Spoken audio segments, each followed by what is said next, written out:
श्री परमात्मने नमः।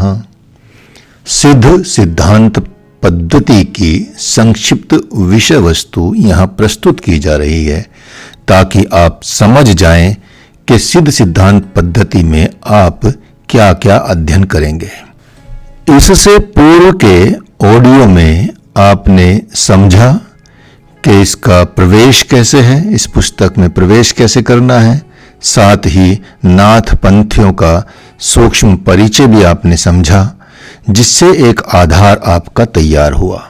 अब हम इसको आगे बढ़ते हैं और इसकी जो एक ब्रीफ कह सकते हैं कि जो इसका सब्जेक्ट है सिद्ध सिद्धांत पद्धति का, बहुत कुछ आप पूर्व के वीडियो में भी ऑडियो में भी समझ चुके होंगे, लेकिन यहाँ किसी जिज्ञासु के मन में कोई हितकर विचार उठकर वहाँ मनन का रूप लेता है, उसी का यहाँ समाधान करने जा रहे हैं। इस विचार पर गंभीरतया मनन करने पर भी जब तृप्ति नहीं होती, तब चिति की प्रेरणा से क्रिया आरंभ होती है। यह क्रिया सूक्ष्म शरीर में आरब्ध होकर योग मार्ग के माध्यम से कारण शरीर में अनुभूत होती है।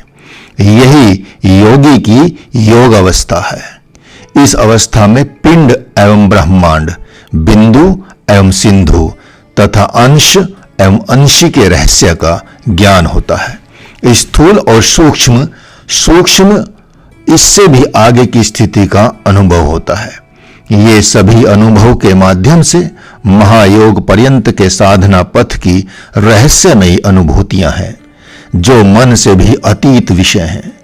ध्यान स्थूल शरीर से नहीं होता है, ध्यान का आरंभ ही सूक्ष्म शरीर में होता है। सभी चक्र भी सूक्ष्म शरीर में ही स्थित हैं। शरीर तो मंदिर है, इस स्थूल शरीर में ग्रंथियां होती हैं जो चक्रों के जागृत होने पर सक्रिय हो जाती हैं। तब उनका सत प्रभाव समस्त शरीर एवं जीवन पर दिखाई देने लगता है। हमारा यह कथन कि सिद्ध सिद्धांत पद्धति ग्रंथ से गंभीर एवं विस्तृत रूप से प्रमाणित होता है।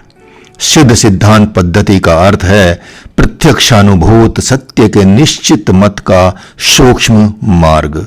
इसकी प्राप्ति केवल शब्दों से नहीं होती, अपितु अनुकूल एकांत स्थान में बहुत समय तक सद्गुरु प्रदत्त साधनोपाय अर्थात साधन मार्ग के आश्रयन से गहन ध्यान अवस्था में स्थित रहने से इसका अनुभव होने लगता है तथा इसका समापन अर्थात पूर्णता सहज समाधि में होता है। अस्तु एकमात्र सिद्धों के अनुभव से लोक में प्रकाशित तथा सिद्धांत में अतिशय ख्याति प्राप्त इस सिद्ध सिद्धांत पद्धति ग्रंथ में प्रधानतः इन 6 विषयों पर गहन विचार किया गया है, जैसे पिंड की उत्पत्ति, दूसरा पिंड का विचार, तीसरा पिंड ज्ञान, चौथा पिंड के आधार, पांचवा पिंड पद का समरस भाव और छठा अवधूत योगी के लक्षण, अधिकारी और अनधिकारी शिष्य आदि। प्रथम उपदेश पिंडोत्पत्ति विचार में नाथ योगियों का विश्वास है कि सृष्टि जैसा कुछ सत है ही नहीं, तथापि मानवीय बुद्धि की परिसीमा को ध्यान में रखकर इस कृति में इस विषय पर विचार किया गया है। परम सत 6 स्तरों से निकलकर स्वयं को भौतिक संरचना में विकसित करता है, जिसे सृष्टि कहते हैं, परंतु परम सत जो अनामा नाम रहित है, उसमें स्वयं में सृष्टि करने का सामर्थ्य नहीं है। यह तो शक्ति अर्थात मूल शक्ति है जो कि सृष्टि का आधार है, जो अपने 5 केंद्रों निजा, परा, अपरा, सूक्ष्मा और कुंडलिनी द्वारा कार्य करती है। संसार का पारमार्थिक पक्ष अनाम एवं प्रातिभाषिक पक्ष शक्ति है।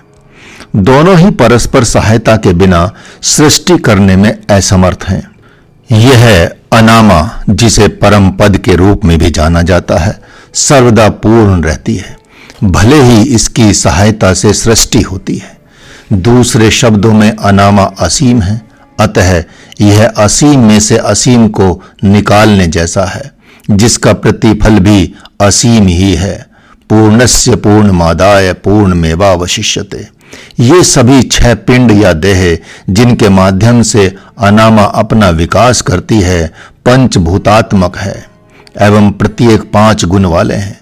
इस प्रकार प्रत्येक बिंदु में 25 विशेषताएं हैं जिन्हें तत्व कहते हैं।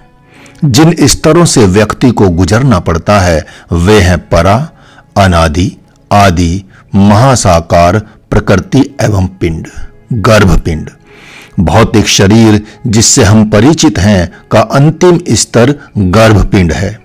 अन्य 5 स्तर गर्भपिंड के सूक्ष्मतर स्तर हैं।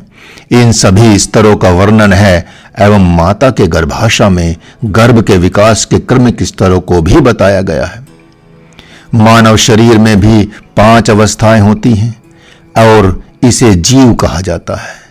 जीव मुमुक्षु तभी होता है जब उसे शिव के साथ अपनी एकात्मकता का बोध होता है, तभी उसमें परम स्तर अर्थात परम पद के प्रति जिज्ञासा होती है एवं उससे मिलने की उत्कंठा जगती है।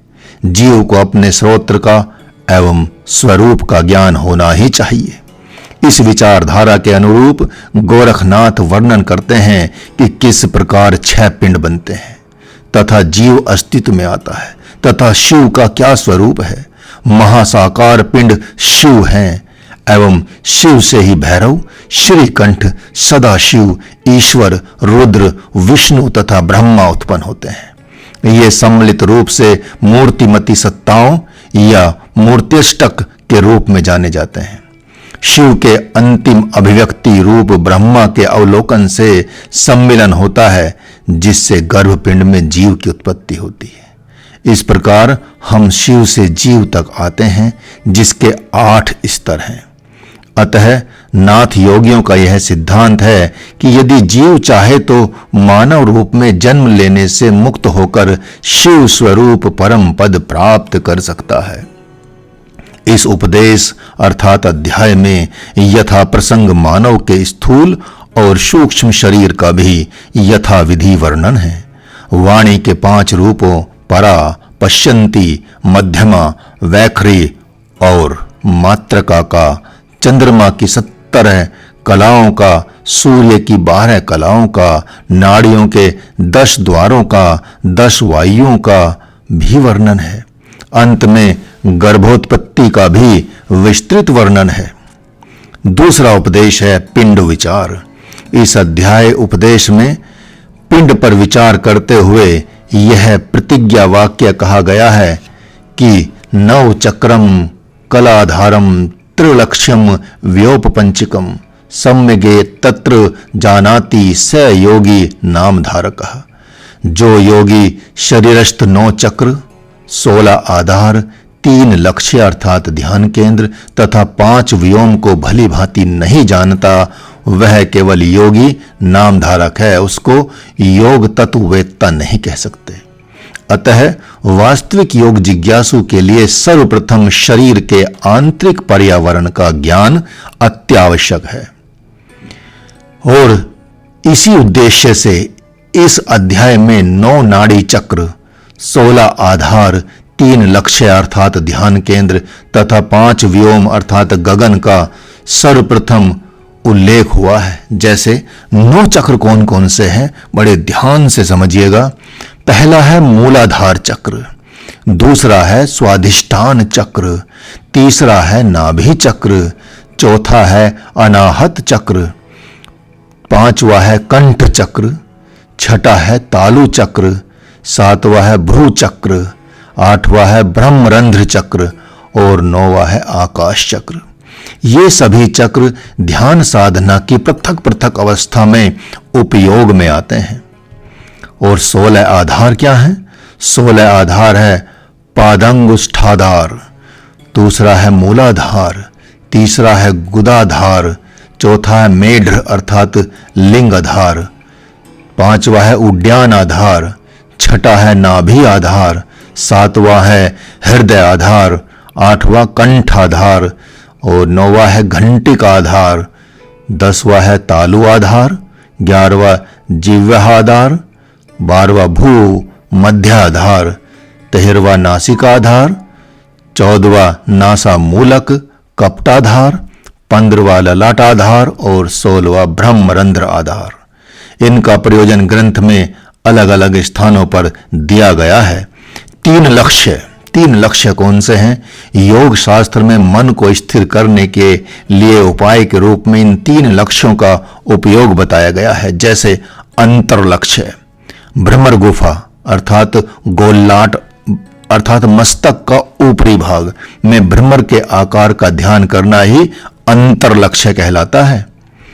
बहिर्लक्ष्य, नासिका के अग्रभाग से 2 अंगुल आगे स्थान में लाल रंग के तेज ध्यान का करना बहिर्लक्ष्य कहलाता है। और भी इसकी विधियां बताई गई हैं। और तीसरा है मध्यम लक्ष्य। इसमें स्थान विशेष के किसी लक्ष्य पर ध्यान केंद्रित नहीं किया जाता, अपितु किसी श्वेत, कृष्ण या रक्त वर्ण के पदार्थ पर, अग्नि शिखा, सूर्य मंडल या चंद्र मंडल की आभा वाले पदार्थ पर अथवा स्व शरीर के किसी अंग पर ही ध्यान एकाग्रित किया जाता है। और व्योम पंचक कौन है? व्योम का अर्थ है आकाश। शास्त्र में 5 विध आकाश वर्णित हैं, जैसे आकाश, पराकाश, महाकाश, तत्वाकाश और सूर्याकाश। इस व्योम पंचक का ध्यान करने से साधक का चित्त आकाश के समान निर्मल, व्यापक एवं दिव्य हो जाता है। अब समझे अष्टांग योग क्या है। इस दूसरे उपदेश में प्रसंग प्राप्त अष्टांग योग का भी वर्णन हुआ है, अर्थात इस योग के 8 अंग बताए गए हैं, जैसे यम, नियम, आसन, प्राणायाम, प्रत्याहार, धारणा, ध्यान और समाधि।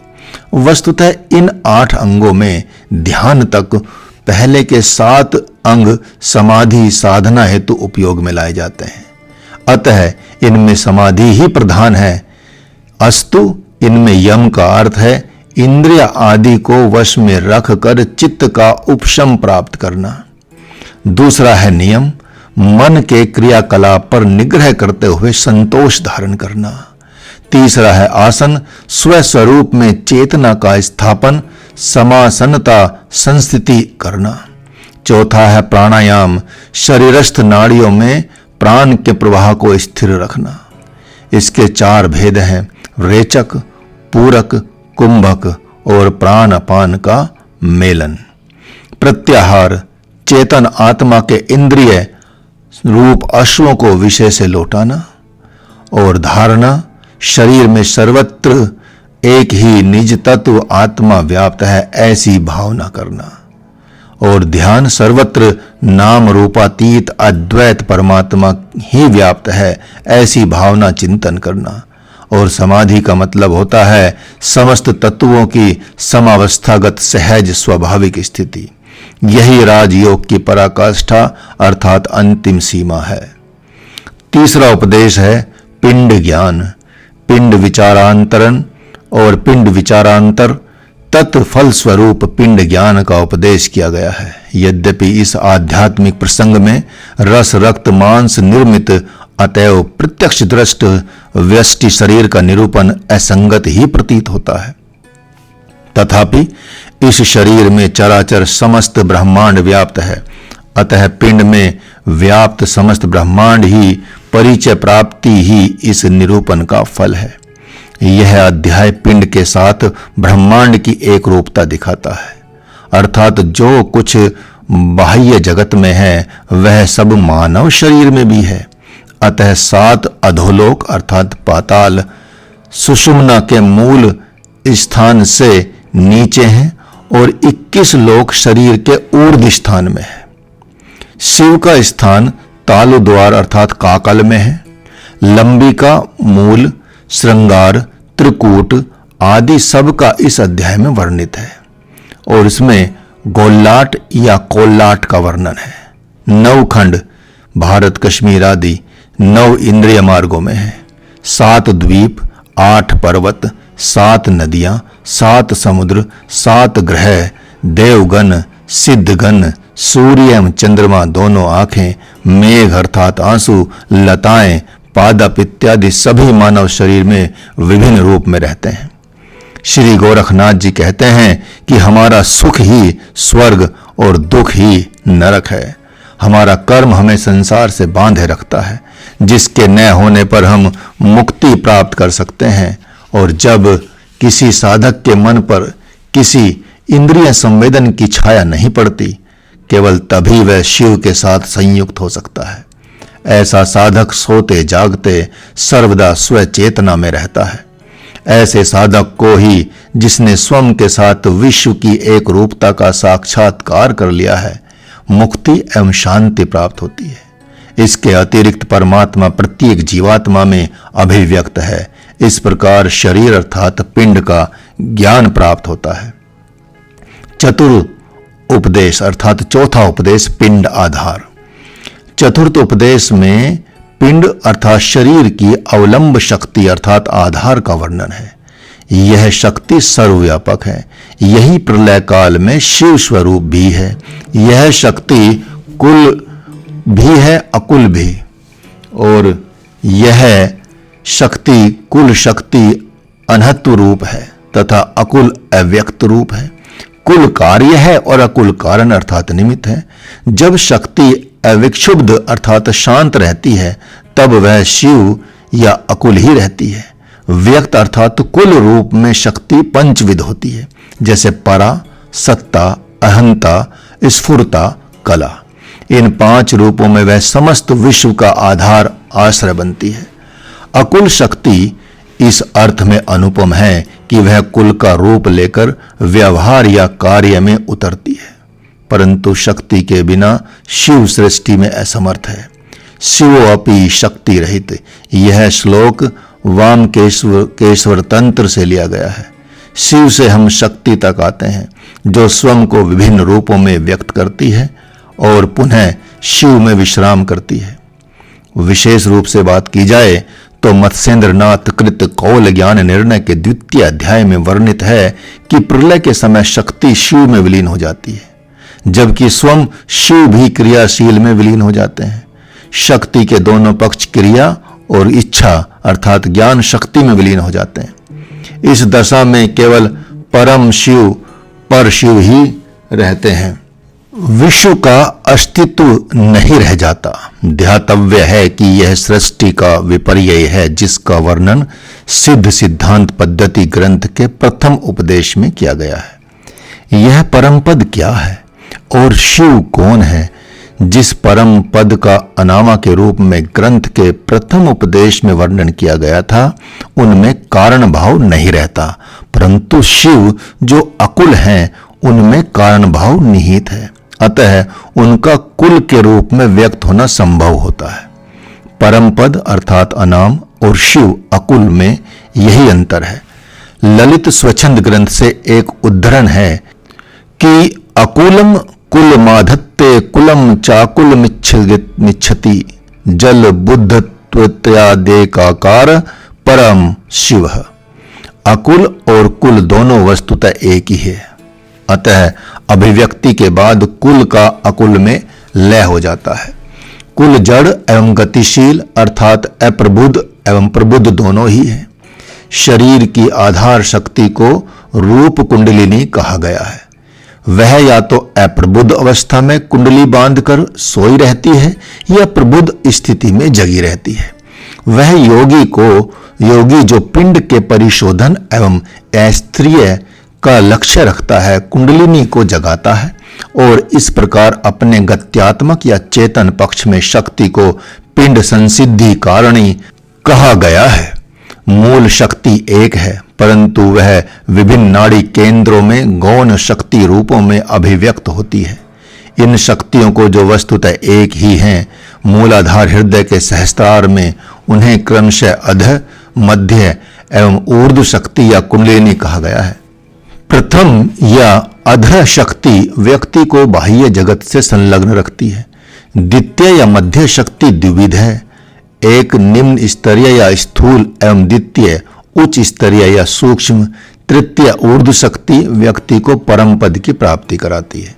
तथा कथित मूलाधार बंध के प्रभाव से जो ऊपर की ओर आकर्षण होता है, उसके कारण शक्ति ऊर्ध्व गमन करती है। विश्व की सृष्टि एवं लय इसी शक्ति के प्रसार या संकोच का परिणाम है, जिसे विश्व के मूल या आधार के रूप में जाना जाता है। इस अध्याय में एक महत्वपूर्ण और ध्यान देने योग्य बात है कि वह यह है कि मध्य कुंडलिनी द्विविध है, पहली निम्नतर या स्थूल और दूसरी उच्चतर या सूक्ष्म।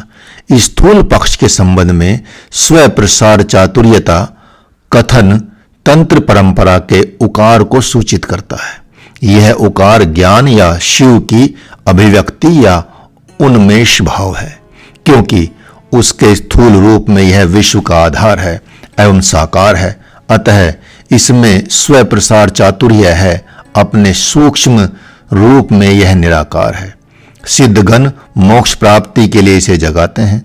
शरीर का स्थायित्व एवं शुद्धता देह सिद्धि तभी संभव है जब यह जाग उठे। यही शक्ति के भिन्न पक्ष हैं, यद्यपि वह शिव से अभिन्न है। शिवस्याभ्यंतरे शक्ति ही शक्तेरंतरः शिवः अंतरम नैव जानी या चंद्र चंद्रिकायोरिव।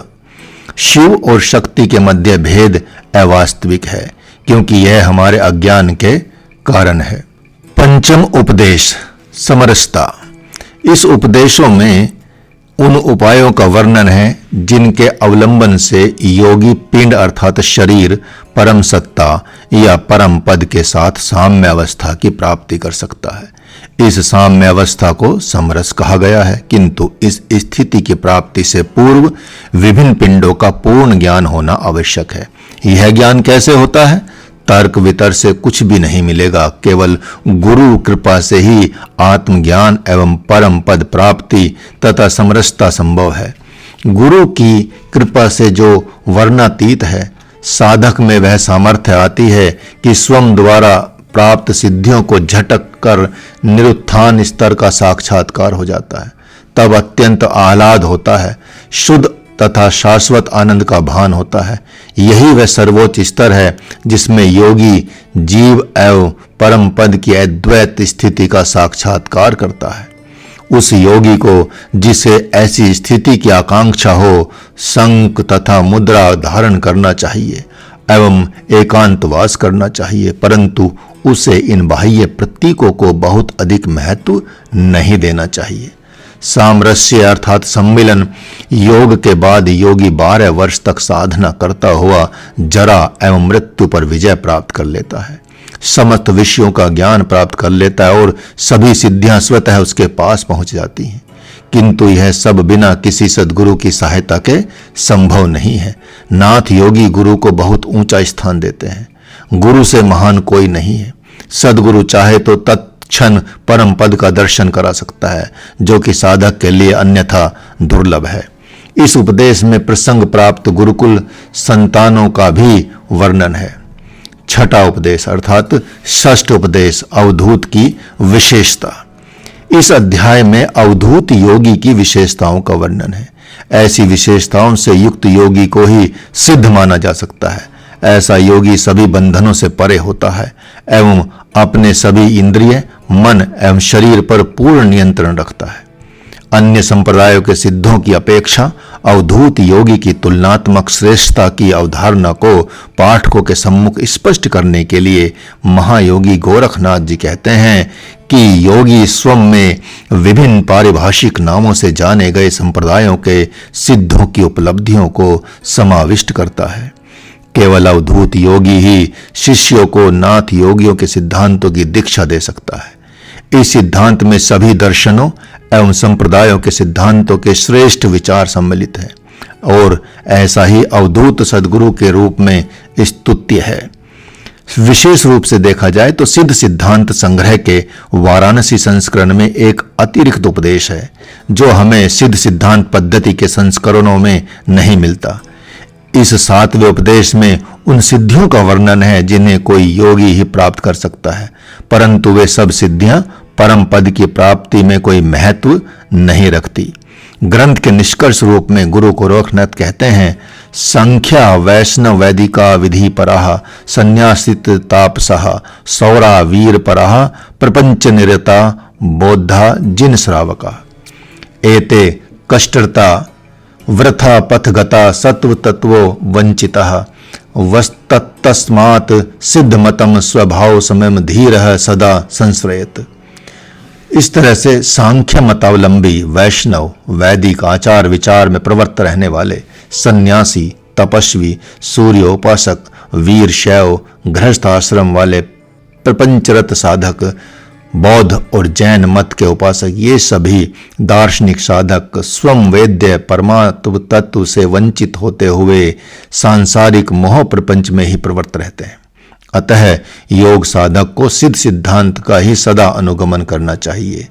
वैसे दार्शनिक आधारों के और दार्शनिक साधकों के उपदेश से परम पद मोक्ष प्राप्ति की आशा कथमपि नहीं है। इस योग शास्त्र का महात्म्य बताते हुए वे कहते हैं, संतों द्वारा उपदिष्ट यह सिद्ध सिद्धांत रूप योग शास्त्र अतिशय दिव्य है, स्वयं में निर्गुण रहस्य है, परमात्मा तत्व स्वरूप है तथा समस्त तत्वों का एकमात्र सुनिश्चित सिद्धांत है और तत्व संबंध संकेतों का निश्चयात्मक निष्कर्ष है। अतः विश्वत साधकों के प्रति ही इसका उपदेश करना चाहिए। अंत में आदेश शब्द की व्यवहार में अनिवार्य उच्चारणता बताई गई है, क्योंकि आत्मा, जीवात्मा, परमात्मा इन तीनों के ऐक्य की संभूति अर्थात उत्पत्ति अभिन्न सत्ता ही आदेश के रूप में प्रसिद्ध है। आदेश परमात्मा स्वरूप की प्रतिपादिका संतों की वाणी है। इसके उच्चारण मात्र से जरा मरण, सुख दुख, राग द्वेष आदि समस्त प्रपंचात्मक द्वंद्वों का क्षय नाश हो जाता है। अतः प्रत्येक प्राणी को योगी के प्रति सर्वप्रथम आदेश आदेश का उच्चारण कर उसके प्रति सम्मान प्रकट करना चाहिए। ओम श्री परमात्मने नमः। महायोगी श्री गोरक्षनाथ विरचितः सिद्ध सिद्धांत पद्धति। प्रथम उपदेश अर्थात पहला उपदेश, पिंडोत्पत्ति अर्थात शरीरोत्पत्ति निरूपण। ग्रंथकार की मंगलोक्ति एवं प्रतिज्ञा। आदिनाथम नमस्कृत्यम शक्ति युक्तम जगद्गुरुम वक्ष्ये गोरक्षनाथम सिद्ध सिद्धांत पद्धितम। जगत प्रकाश शक्ति में शिव भगवान आदिनाथ परमेश्वर को प्रणाम कर मैं गोरखनाथ इस सिद्ध सिद्धांत पद्धति का प्रवचन अर्थात विस्तृत व्याख्या आरंभ कर रहा हूं। अंड एवं पिंड के उत्पत्ति विचार का औचित्य। नास्ति सत्य विचारे अस्मिन् उत्पत्ति चंड अंड पिंडयोः तथापि लोकवृत्त्यर्थं वक्ष्येत सत संप्रदायतः। यद्यपि तत्व विचार अर्थात सत्य विचार में अंड एवं पिंड व्यष्टि शरीर की उत्पत्ति का निरूपण बहुत आवश्यक नहीं है, तथापि लोक संग्रह को ध्यान में रखकर लोक व्यवहार के निर्वाण हेतु और निर्वाह हेतु सर्वप्रथम ऐसद्वाद से अंड एवं पिंड की उत्पत्ति का वर्णन आरंभ कर रहा हूं। सा पिंडोत्पत्ति आदि ही सिद्ध मते सम्यक प्रसिद्धः। पिंडोत्पत्ति ही पिंड विचारः, पिंड संवितः, पिंडाधार, पिंड पद समरस भावः श्री नित्यावधूतः। वह पिंडोत्पत्ति इत्यादि सिद्ध मत में सिद्धों के अनुभव में समीचीनतः प्रसिद्ध प्रकाशित है। उसका इस पद्धति में पिंड की उत्पत्ति, पिंड का विचार, पिंड की संवृत्ति और सम्यक ज्ञान, पिंड का आधार, पिंड पद समरस भाव एवं श्री नित्यावधूत, इस प्रकार 6 उपदेशों में विस्तृत वर्णन किया गया है। अव्यक्त एवं नाम रहित पर ब्रह्म यदा नास्ति स्वयं कर्ता कारणम न कुलाकुलम अव्यक्तम च परम ब्रह्म अनामा विद्यते तदा। जब सृष्टि की उत्पत्ति से पहले न कोई कर्ता अर्थात कार्य है, न कार्य के अभाव में कारण, न कुल शक्ति क्रम या उपास्य उपासक भाव है, न अकुल योग क्रम या योज्य योजक संबंध व्यवहार है, तब वह परम ब्रह्म अव्यक्त द्वैत एवं अद्वैत से रहित अतः एवं स्वयं वेदज्ञ और वेद्य नाम रहित होता है। कहने का तात्पर्य यह है कि उस सृष्टि पूर्व महाप्रलय काल में कार्य कारण विहीन शक्ति युक्त निष्काम सृष्टि संचालन कर्मरत तथा शक्ति से अतीत स्वरूप में लीन वह परम ब्रह्म अव्यक्त एवं नाम रहित होता है। पर ब्रह्म की आदिम 5 शक्तियां एवं उनके गुण अनामा अनामेति स्वमनादि सिद्धम एकमेव अनादि निधनम सिद्ध सिद्धांत प्रसिद्धम तस्य च मात्र धर्मान धर्मिणी निजा शक्ति ही प्रसिद्धा। वह पर ब्रह्म नाम रहित है, स्वमेव अभिव्यक्त है, अनादि काल से सिद्ध अर्थात सजातीय विजातीय भेद शून्य है। वह एकमात्र सत्य है, वह जन्म और मृत्यु से रहित है। सिद्धों अर्थात योगियों का वह सिद्धांत प्रसिद्ध है, अर्थात उनका यह निश्चित मत है कि ब्रह्म स्वयं वेद्य अलक्ष्य निरंजन है। उस ब्रह्म की निजा स्वीकीय शक्ति सकल लोक कल्याण कारिणी, इच्छा मात्र धर्म वाली तथा समस्त जीवों के सुख दुख आदि भोग्य विषयों के निमित्त सृष्टि एवं प्रलय काल में संकोच तथा विकास स्वभाव वाली विग्रह अनुविग्रह से युक्त शास्त्र में प्रसिद्ध है। दूसरी शक्ति है पराशक्ति। तस्य उन्मुक्त्वा मात्रेन पराशक्ति रुत्थिता। निजा शक्ति सहित उस परम ब्रह्म के केवल मानस आह्लाद सृष्टि की इच्छा के उत्साह मात्र से पराशक्ति शिव में लीन जगदीश्वरी जागृत उत्थित होती है, अभिव्यक्त होती है। तीसरी शक्ति है अपरा शक्ति। तस्य स्पंद मात्रेन अपरा शक्ति रुत्थिता।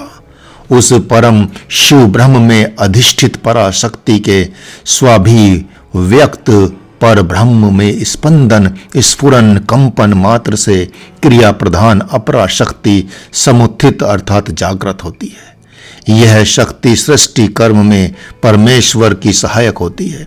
इसी को शास्त्र में हिरण्य गर्भ आदि नामों से वर्णित किया गया है। इसके आश्रयन से परमेश्वर जगत की सृष्टि में समर्थ होते हैं। सूक्ष्म शक्ति ततो अहंतार्थ मात्रेन सूक्ष्म शक्ति रूपन्ना। इस सृष्टि रचना की इच्छा वाली शक्ति ने उस परम शिव में इस अहंकार मात्र से कि मैं सृष्टि रचना में समर्थ हूँ सूक्ष्म शक्ति अर्थात विमर्श मीमांसा शक्ति उत्पन्न होती है। इसी शक्ति को उपनिषदों के अनुयायी ब्रह्म विद्या कहते हैं। सृष्टि के आरंभ काल में अन्य किसी के अभिव्यक्त न होने के कारण तथा उस समय एकमात्र स्थित परमेश्वर को यह अभिमान अभिव्यक्त होना उचित ही प्रतीत होता है। पांचवी शक्ति है कुंडलिनी शक्ति। ततो वेदनशीला कुंडलिनी शक्ति रुद्गता। तदंतर वेदन स्वभाव तत्व ज्ञान स्वरूप कुंडलिनी शक्ति उदित होती है, जो कि मोहांधात्मा छन्न से भव बंधन में डालने वाली परंतु योग अभ्यास द्वारा प्रबुद्ध होने पर योगी को मोक्ष प्रदान करने वाली होती है। यह शक्ति चिद्रूप चैतन्य स्वरूप तथा अनिर्वचनीय महिमामयी माया कहलाती है। इस कुंडलिनी शक्ति और महाकुंडलिनी शक्ति के उदित होने से परम शिव का साक्षात्कार सरलतया संभव हो जाता है। निजा शक्ति के 5 गुण। निजा शक्ति के 5 गुण हैं नित्यता, निरंजनता, निष्पंदता, निराभासता और निरुत्थानता। इसी 5 गुना निजा शक्ति। पर ब्रह्म की उस निजा शक्ति के ये 5 गुण होते हैं। गुण कहते हैं धर्म, स्वभाव या अवस्था को। पहला गुण है नित्यता अर्थात भूत, भविष्य एवं वर्तमान। इन तीनों कालों में इस निजा शक्ति का कभी नाश नहीं होता। दूसरा गुण है निरंजनता। काम, क्रोध, लोभ, मोह, राग, द्वेष इन 6 दोषों को अंजन कहते हैं। इस निजा शक्ति में इन दोषों का सर्वथा अभाव रहता है, अतः यह निर्दोष है। तीसरा गुण है निष्पंदता। स्पंदता अर्थात चंचलता। उसका अभाव निष्पंदता है। वह सर्वदा एवं सर्वथा स्थिर तथा सर्वत्र व्यापक है। यह किसी भी समय, किसी भी स्थिति, किसी भी दशा में नष्ट या लुप्त नहीं होती, क्योंकि यह नित्य होने के कारण सर्वदा स्थिर एवं स्पंदन शून्य है। चतुर्थ गुण है निराभासता, अर्थात यह भेद रहित एवं प्रतिबिंब रहित है। आभास को कहते हैं प्रतिबिंब को। यह एकमात्र ब्रह्म का स्वरूप है, द्वैत अद्वैत के भेद से दूर, विवर्जित अथवा विलक्षण है। यह शिव में उपाधिगत नहीं, स्वागत है। एवं पंचम गुण है निरुत्थानता। यह निजा शक्ति परिणाम रहित है, इसमें सृष्टि का भान नहीं रहता। यह शिव में उसी प्रकार अभिन्न, स्वस्थ और स्वरूपस्थ एवं अभिव्यक्त है जैसे चंद्रमा से चंद्रिका अर्थात चांदनी अभिव्यक्त होती है। ये 5 गुण धर्म, अवस्था या स्वभाव परमेश्वर आदिनाथ की शक्ति में सदा सर्वदा नित्य विद्यमान रहते हैं। पराशक्ति के 5 गुण समझ लीजिए। पराशक्ति के 5 गुण हैं अस्तिता, अप्रमेयता, अभिन्नता, अनंतता एवं अव्यक्तता। इति 5 गुना पराशक्ति। परमेश्वर की यह पराशक्ति सृष्टि से पूर्व परमेश्वर में अंतलीन रहती है। इस पराशक्ति के ये 5 गुण हैं धर्म, स्वभाव या अवस्था है। इसका प्रथम गुण है अस्तिता। इस गुण का यह गुण सनातन और अव्यय, कभी न नष्ट होने वाला है। द्वितीय गुण है अप्रमेयता। यह गुण अपरिच्छिन्न, परिच्छेदन रहित होने में स्वरूपतः सिद्ध है। इसका तीसरा गुण है अभिन्नता। इसका उस परमेश्वर से नितांत सर्वथा अभेद है। इसमें जगत का भेद नहीं है, क्योंकि यह जगत सृष्टि के पूर्व से ही परमेश्वर में अभिन्न रूप से रहती है। इसका चतुर्थ गुण है अनंतता।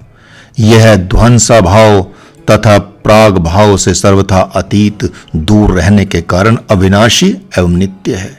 अतः यह शक्ति नित्य एवं व्यापक है। और इसका 5वां गुण है अव्यक्तता। यह शक्ति सूक्ष्मता की प्रतिपादक है। जैसे दुग्ध में घृत सूक्ष्म रूप से रहता है, उसी प्रकार यह पराशक्ति जगत कार्य हेतु इस अवस्था में परमेश्वर में अव्यक्त रूप से अंतर्लीन रहती है। अतः अव्यक्तता गुण परमेश्वर में सदा विद्यमान रहता है। अब यहां अपराशक्ति के 5 गुण बता रहे हैं। स्फुरता, स्फुटता, स्फारता, स्फोटता, स्फूर्तिता इति 5 गुना अपराशक्ति। परमेश्वर की अपराशक्ति के भी 5 गुण हैं, जैसे स्फुरता, स्फुटता, स्फारता, स्फोटता और स्फूर्तिता। अर्थात इनमें पहला गुण है स्फुरता। इस गुण के क्रिया रूप होने के कारण इसमें संचलन कर्म होता है। द्वितीय गुण है स्फुटता।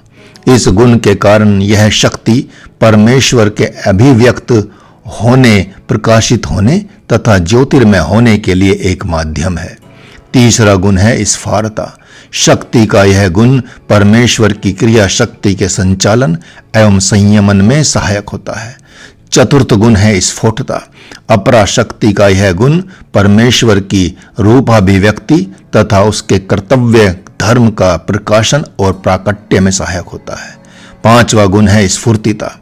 इस गुण के द्वारा यह शक्ति परमेश्वर को सृष्टि कर्म में प्रोत्साहित करती है। सूक्ष्म शक्ति के 5 गुण भी समझ लीजिए। निरंशता, निरंतरता, निश्चलता, निश्चयता और निर्विकल्पता इति 5 गुना सूक्ष्म शक्ति।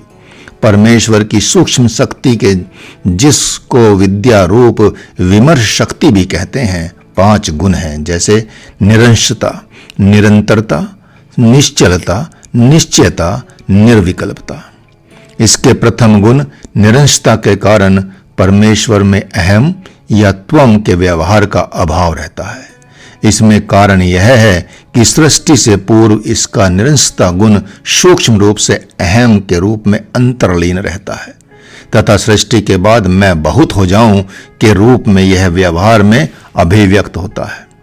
इसका दूसरा गुण है निरंतरता। यह गुण देश, काल तथा परिस्थिति के व्यवधान से रहित होने के कारण परमेश्वर में नित्य निरंतर अभिव्यक्त होता रहता है।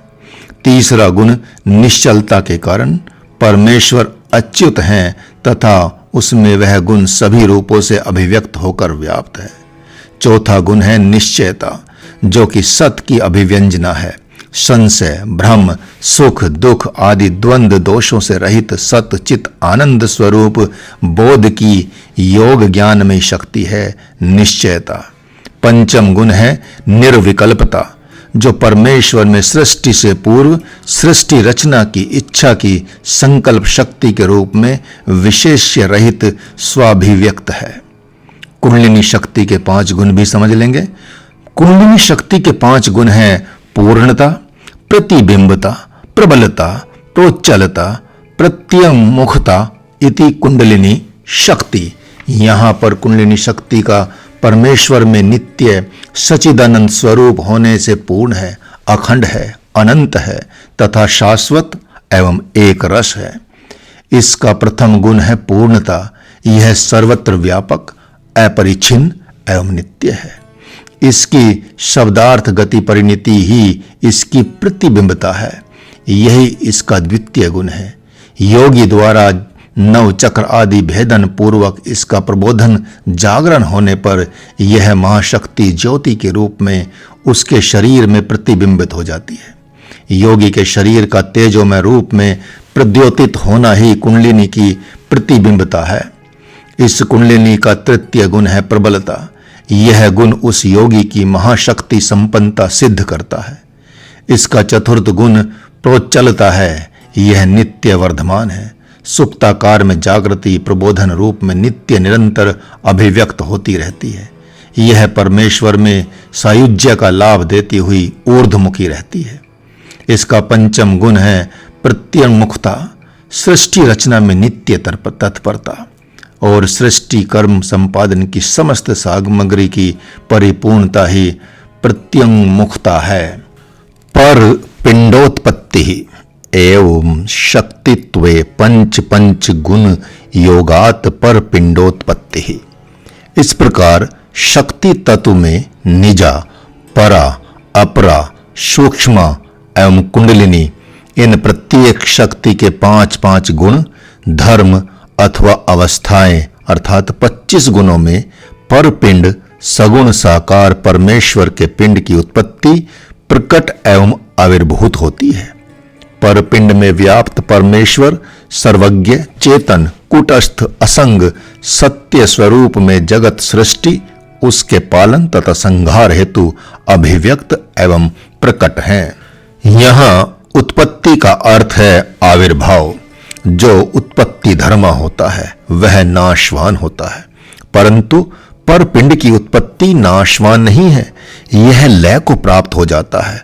साकार सगुण परमेश्वर का पिंड द्वैत अद्वैत से वर्जित अलख निरंजन परमेश्वर में लीन हो जाता है। उसका विनाश नहीं होता।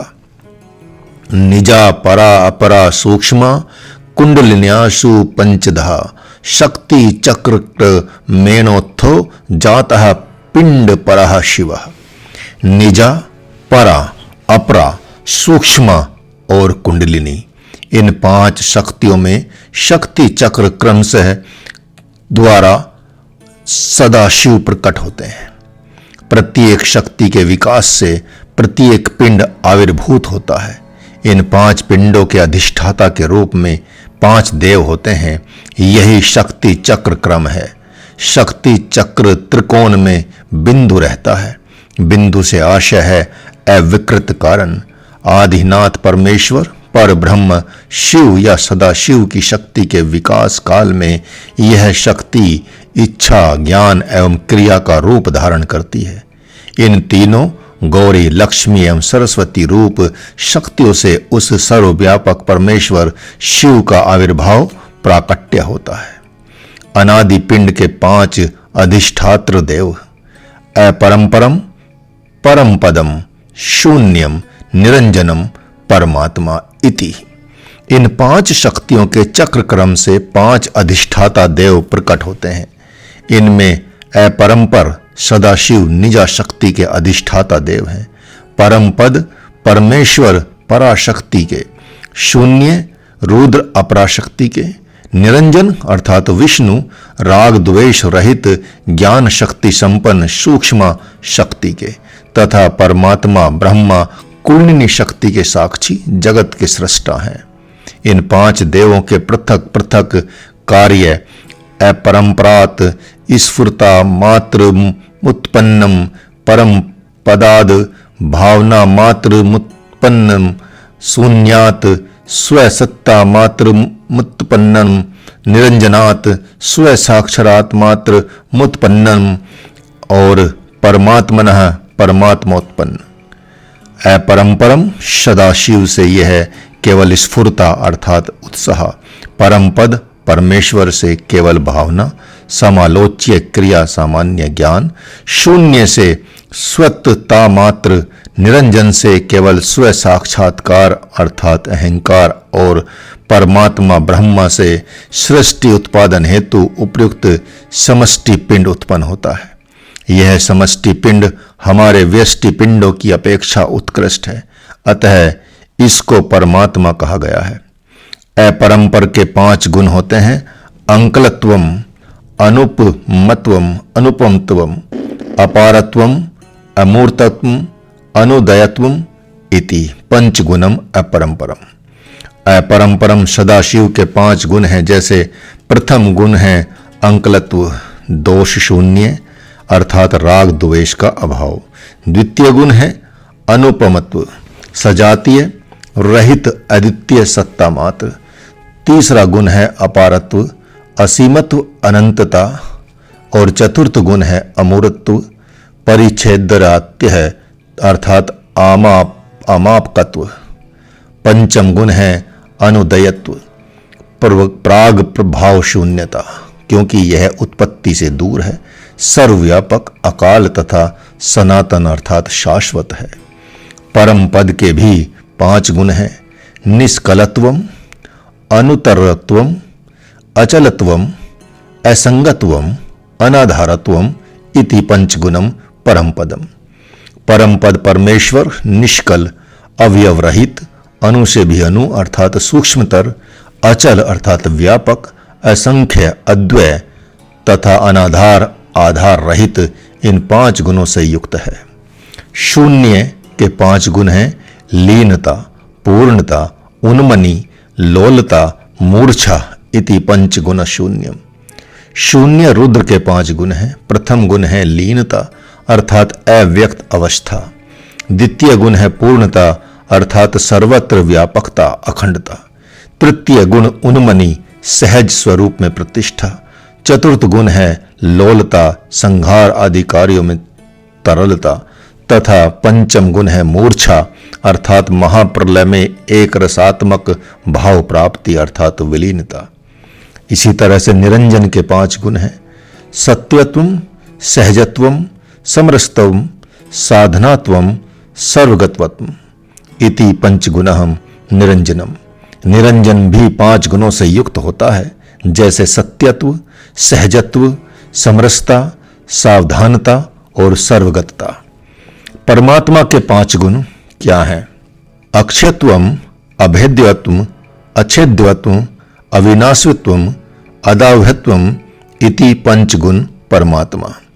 इत्यानद पिंडस्य पंचतत्वम पंचविंशति ही गुणा। परमात्मा में भी 5 गुण होते हैं। जैसे इसका एक प्रथम गुण अक्षत्व है, द्वितीय गुण अभेद्यता है, तृतीय गुण अछेद्यता है, चतुर्थ गुण अविनाशिता है और पंचम गुण अदाह्यता है। न यह क्षीण होता है, न खंडित होता है, न काटा जा सकता है, न नष्ट हो सकता है, न वह जलाया जा सकता है। इस प्रकार इस अनादि पिंड पंचतत्वात्मक सदाशिव आदि के 25 गुणों और धर्मों और स्वभाव का निरूपण संपन्न हुआ। उक्तम अन्यत्र भी यही भाव पाया गया है। अपरंपरम परम पदम शून्यम निरंजम परमात्मनो पंचभीर तैर सगन सगुण रेदा पिंड समुत्पन्न। महाप्रलय काल में समस्त जगत महाशक्ति में लीन होकर वहीं विलीन रहता है। चिद्रूपा महाशक्ति भी चिद्रूप परमेश्वर से अभिन्न रहती है। सृष्टि के रचना काल में 5-5 गुणों से युक्त 5 महाशक्तियां प्रकट होती हैं। ये ही 5 देव शक्तियों के अनुरूप अपरंपर, परमपद, शून्य, निरंजन एवं परमात्मा है। इन सभी 5 सगुण प्रधान महाशक्तियों सहित चेतन का नाम अनाद्य पिंड है। यह सच्चिदानंदन परमेश्वर ही उपयुक्त गुणों और नामों से 5 रूपों में आकारित अभिव्यक्त होता है। एक तत्व स्वरूपाभिव्यक्त समष्टि देव ही परमेश्वर शिव हैं, आदिनाथ हैं। अनाथ पिंड से आद्य पिंड पुरुष की उत्पत्ति। अनाद्यात् परमानंदः, परमानंदात् प्रबोधः, प्रबोधित चिदुदयः, चिदुदयात् चित्त प्रकाशः, चित्त प्रकाशात् स्वभाव। अनाद्य पिंड परमेश्वर से आद्य पिंड पुरुष की क्रमिक अभिव्यक्ति का वर्णन इस प्रकार है। अनाद्य पिंड से परमानंद, परमानंद से प्रबोध, प्रबोध से चिदुदय, चित्त के उदय से चित्त प्रकाश, चित्त प्रकाश से स्वभाव, मैं वह हूं और वह मैं हूं, यह भाव उत्पन्न अभिव्यक्त होता है। परमानंद के 5 गुण हैं स्पंदो, हर्ष, उत्साहो, निष्पंदो, नित्य सुखत्व इति 5 गुना परमानंद। यह परमानंद 5 गुण युक्त होता है। जैसे इसका एक प्रथम गुण है स्पंद, दूसरा है हर्ष, तीसरा है उत्साह, चौथा है निष्पंद तथा 5वां है नित्य सुख से रहना। प्रबोध के 5 गुण उदय, उल्लास, अवभास, विकास, प्रभा इति 5 गुना प्रबोध। प्रबोध के भी 5 गुण होते हैं। इसका प्रथम गुण है उदय, द्वितीय गुण है उल्लास, तृतीय गुण है अवभास, चतुर्थ गुण है विकास और पंचम गुण है प्रभा। चिदुदय के 5 गुण सद्भाव, विचारः, कर्तव्यत्व, ज्ञातृत्व, स्वतंत्रत्व इति 5 गुणः चिदुदय है। इस चिदुदय के भी 5 गुण होते हैं, जैसे सद्भाव, विचार, कर्तृत्व, ज्ञातृत्व तथा स्वतंत्रत्व। चित्त प्रकाश के 5 गुण हैं निर्विकारत्वम, निष्कलत्वम, निर्विकल्पत्वम, समता, विश्रांति ही इति 5 गुण चित्त प्रकाश। चित्त प्रकाश के भी 5 गुण हैं, जैसे प्रथम गुण निर्विकारत्व है, द्वितीय गुण निष्कलत्व है, तीसरा गुण निर्विकल्पत्व है और चौथा गुण समता और 5वां है विश्रांति होता है। स्वहम भाव के भी 5 गुण हैं अहंता, अखंड ऐश्वर्यम, स्वात्मता, विश्वानुभव सामर्थ्यम, सर्वज्ञतत्व इति 5 गुणः स्वहम भाव। उपयुक्त स्वहम भाव भी 5 गुणों से युक्त होता है। जैसे इसका प्रथम गुण है अहंता, मैं ही सर्वत्र व्यापक हूं ऐसा समझना। दूसरा गुण है अखंड ऐश्वर्य, तीसरा गुण है स्वात्मता, चौथा गुण है विश्वानुभव सामर्थ्य, समस्त स्थूल और सूक्ष्म पदार्थों के प्रत्यक्ष दर्शन की शक्ति और 5वां गुण है सर्वज्ञत्व, भूत एवं भविष्य विषय ज्ञान की शक्ति। इत्वाद पिंडस्य पंचतत्वम पंचविंशतिर् गुणा। इस प्रकार इस आद्य पिंड के परमानंद आदि 5 देवता ही 5 अंग हैं तथा प्रत्येक अंग में उपयुक्त 5-5 ही गुण 25 गुण हैं। परमानंदः, प्रबोधः, चिदुदयः, चित्त प्रकाशः, स्वहम भाव इत्यंत आद्य पिंडो महातत्वयुक्तः समुत्थितः। इन परमानंद आदि 5 देवों का समूह महतत्व रूप ही आद्य पिंड कहलाता है। यही आद्य पिंड पुरुष हिरण्यगर्भ नाम से शास्त्रों में प्रसिद्ध है। भावी क्रमिक उत्पत्ति आद्यान महाकाश, महाकाशान महावायु, महावायोर महातेज, महातेजो महासलिलम, महासलिलान महापृथ्वी। 5 महाभूतों का कारण आद्य पिंड है।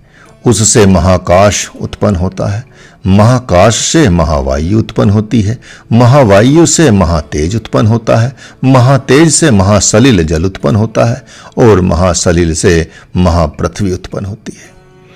पंच महाकाश के 5 गुण हैं अवकाशः, अच्छिद्रम, अस्पृश्यत्वम, नीलवर्णत्वम, शब्दत्वम इति 5 गुणो महाकाश।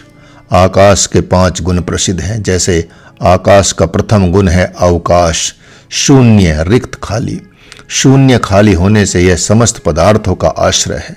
द्वितीय गुण है अछिद्रत्वम, छिद्र न होना, आकाश में छिद्र नहीं। तृतीय गुण है अस्पर्शत्व, इसका स्पर्श नहीं किया जा सकता क्योंकि यह असंग है। चतुर्थ गुण है नील वर्णत्व, क्योंकि यह आकाश नील वर्ण दिखाई देता है। पंचम गुण है शब्दत्व, यह आकाश शब्द से परिपूर्ण है।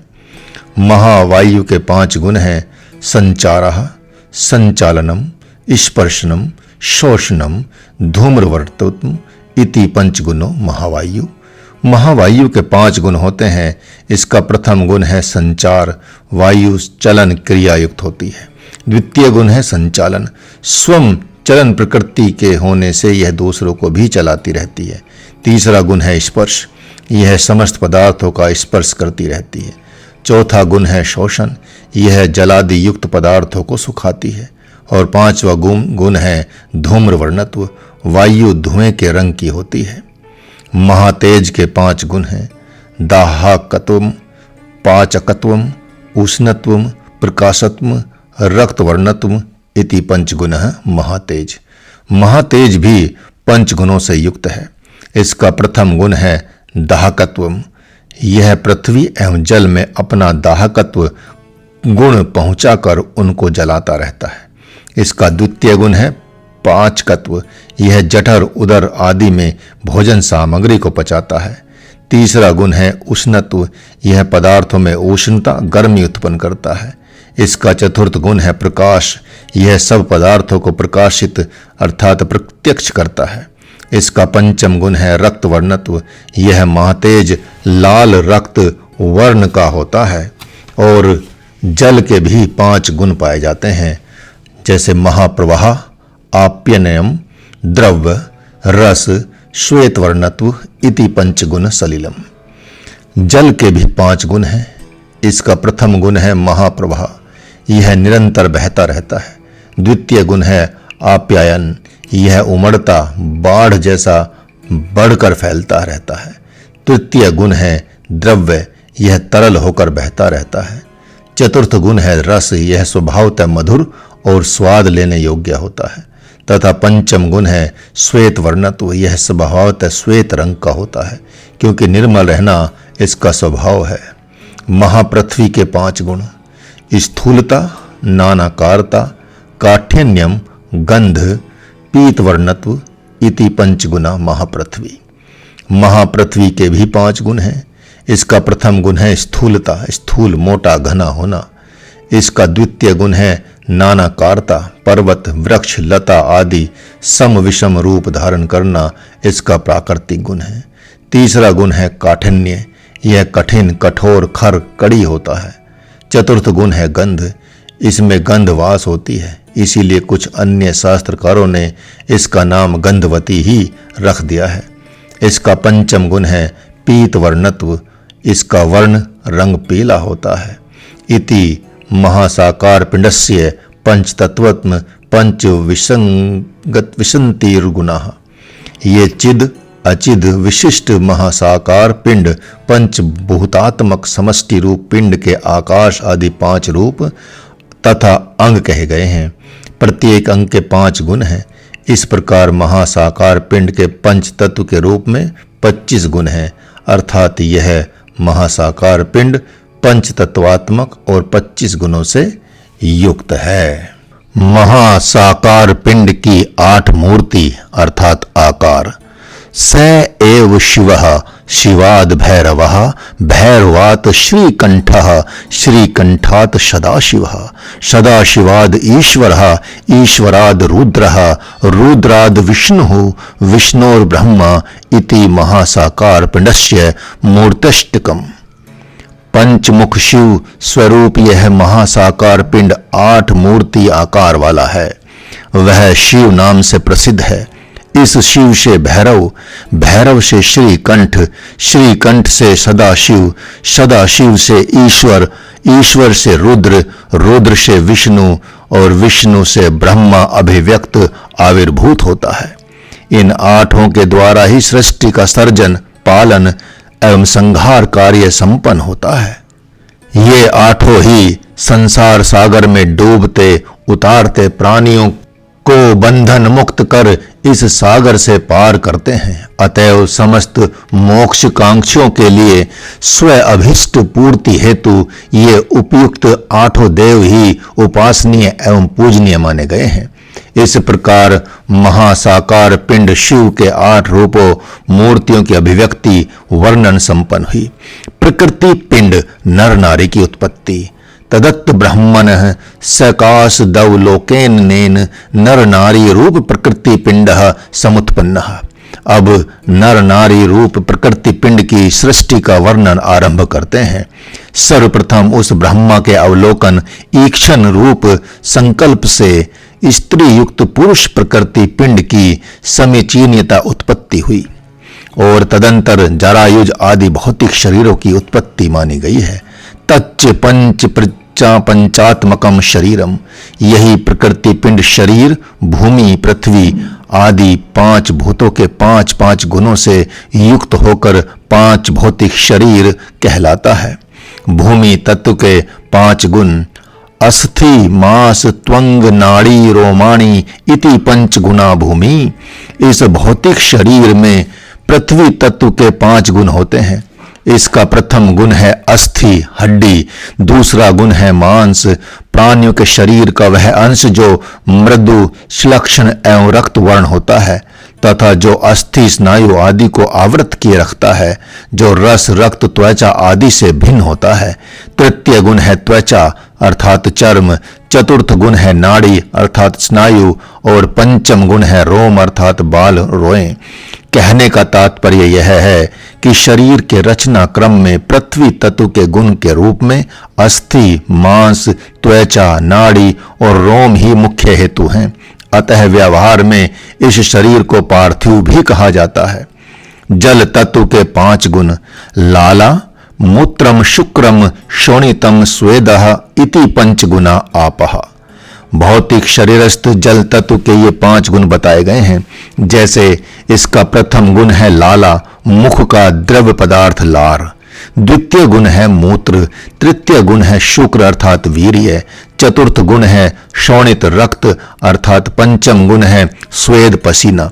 ये 5 गुण भी जलीय पदार्थ के रूप में इस 5 भौतिक शरीर की रचना में मुख्य हेतु माने गए हैं।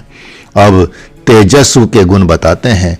तेजस तत्व के 5 गुण क्षुधा तृषा निद्रा कांति आलस्यम इति 5 गुणः तेजः। इस भौतिक शरीर में तेज तत्व के ये 5 गुण माने गए हैं। जैसे क्षुधा अर्थात भूख, तृषा अर्थात प्यास, निद्रा अर्थात नींद, कांति अर्थात आभा और आलस्य अर्थात सुस्ती। कार्य करने की अनिच्छा तेज तत्व के रूप में इस शरीर की रचना में ये 5 गुण मुख्य हेतु माने गए हैं। अब वायु तत्व के 5 गुण बताते हैं। धावनम भ्रमणम प्रसारणम आकुंचनम निरोधनम इति 5 गुणो वायु। शरीर स्थित इस 5 वायु के 5 गुण हैं। धावन अर्थात दौड़ना, भ्रमण अर्थात घूमना, प्रसारण अर्थात फैलना, आकुंचन अर्थात सिकुड़ना और निरोधन अर्थात रोकना। शरीरस्थ वायु के ये 5 गुण शरीर के जीवित रहने में मुख्य हेतु हैं, क्योंकि भौतिक शरीर में वायु की स्थिति ही उसकी सजीवता अथवा प्राणमयता सिद्ध करती है। आकाश तत्व के 5 गुण राग द्वेष भयम लज्जा मोह इति 5 गुण आकाशः। शरीरस्थ आकाश तत्व के ये 5 गुण हैं राग द्वेष भय लज्जा एवं मोह। शरीरगत व्यवहार में मुख्य हेतु हैं। इनके ही आश्रय से शरीर में द्वंद्व भावों की उत्पत्ति होती है।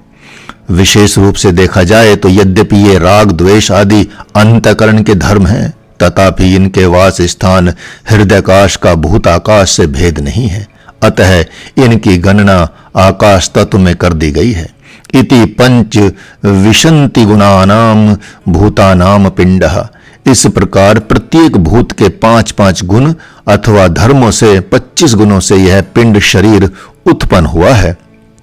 अब बात करते हैं अंतःकरण पंचक, मन, बुद्धि, अहंकार, चित्तम और चैतन्यम। इति अंतःकरणम पंचकम। अब इस स्थूल शरीर पिंड के संचालक लिंगात्मा का वर्णन किया जा रहा है। यद्यपि अंतःकरण अवयवी है, तथापि उसके अवयव के रूप में मन, बुद्धि, अहंकार, चित्त एवं चैतन्य, इनको अंतःकरण की 5 वृत्ति मानकर अंतःकरण पंचक कह दिया गया है। मन के 5 गुण कौन से हैं?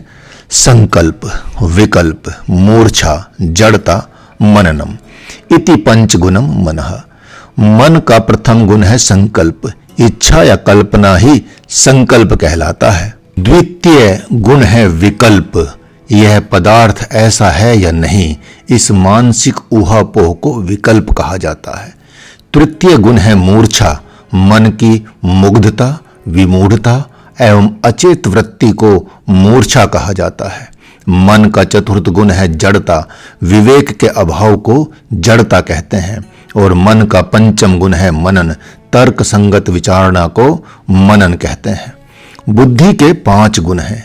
विवेक, वैराग्यम, शांति ही, संतोष, क्षमा। इति पंचगुणा बुद्धि। बुद्धि का प्रथम गुण है विवेक।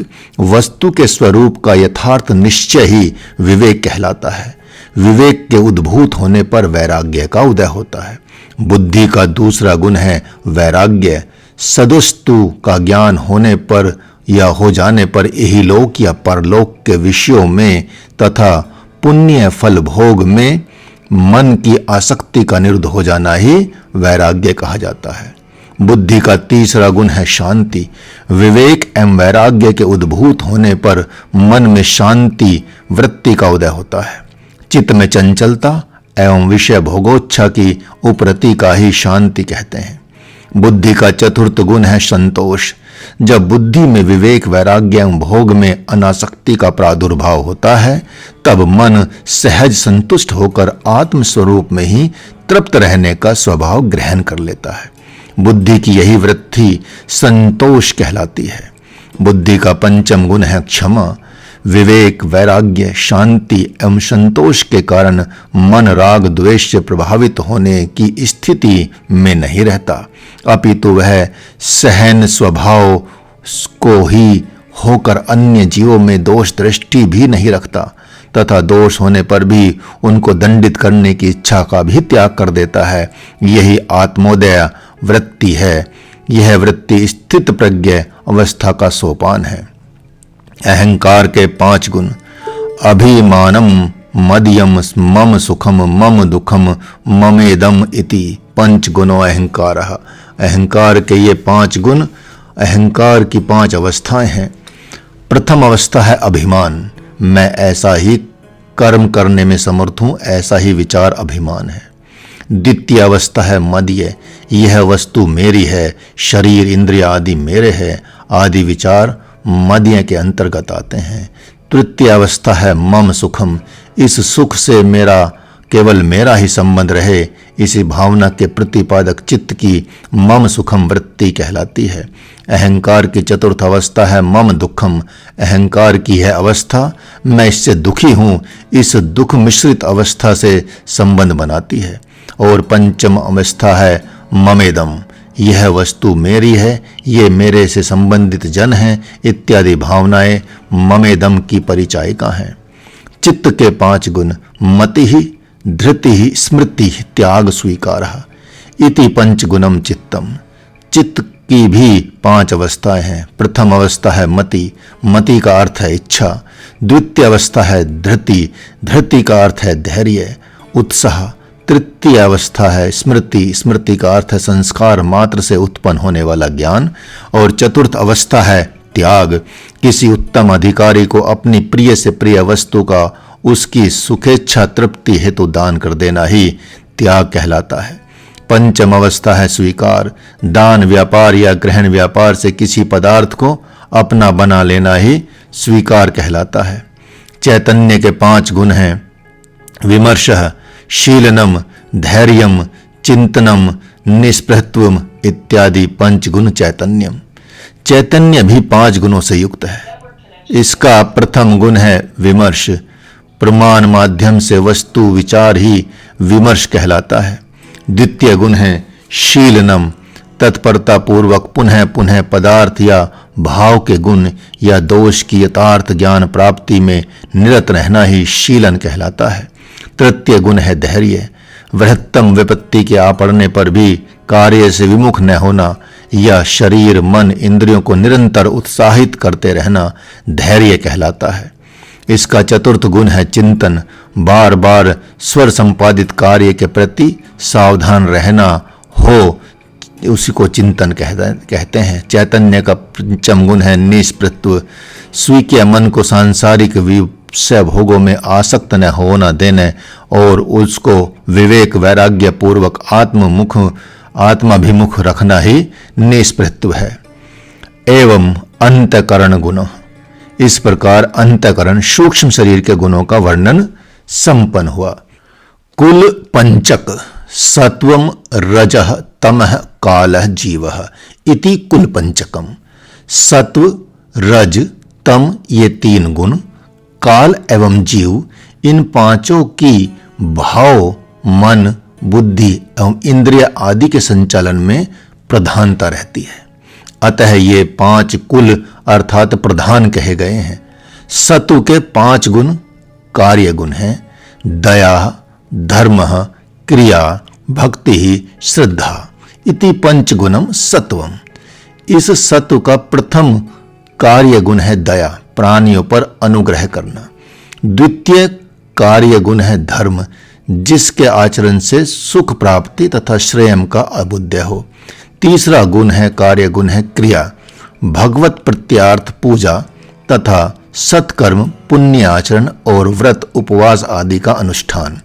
चतुर्थ कार्य गुण है भक्ति, परमेश्वर में अनन्य प्रेम की भक्ति ही, क्योंकि भक्ति से ही परमेश्वर की शरण प्राप्त होती है तथा योगी को समाधि सिद्धि प्राप्त होती है।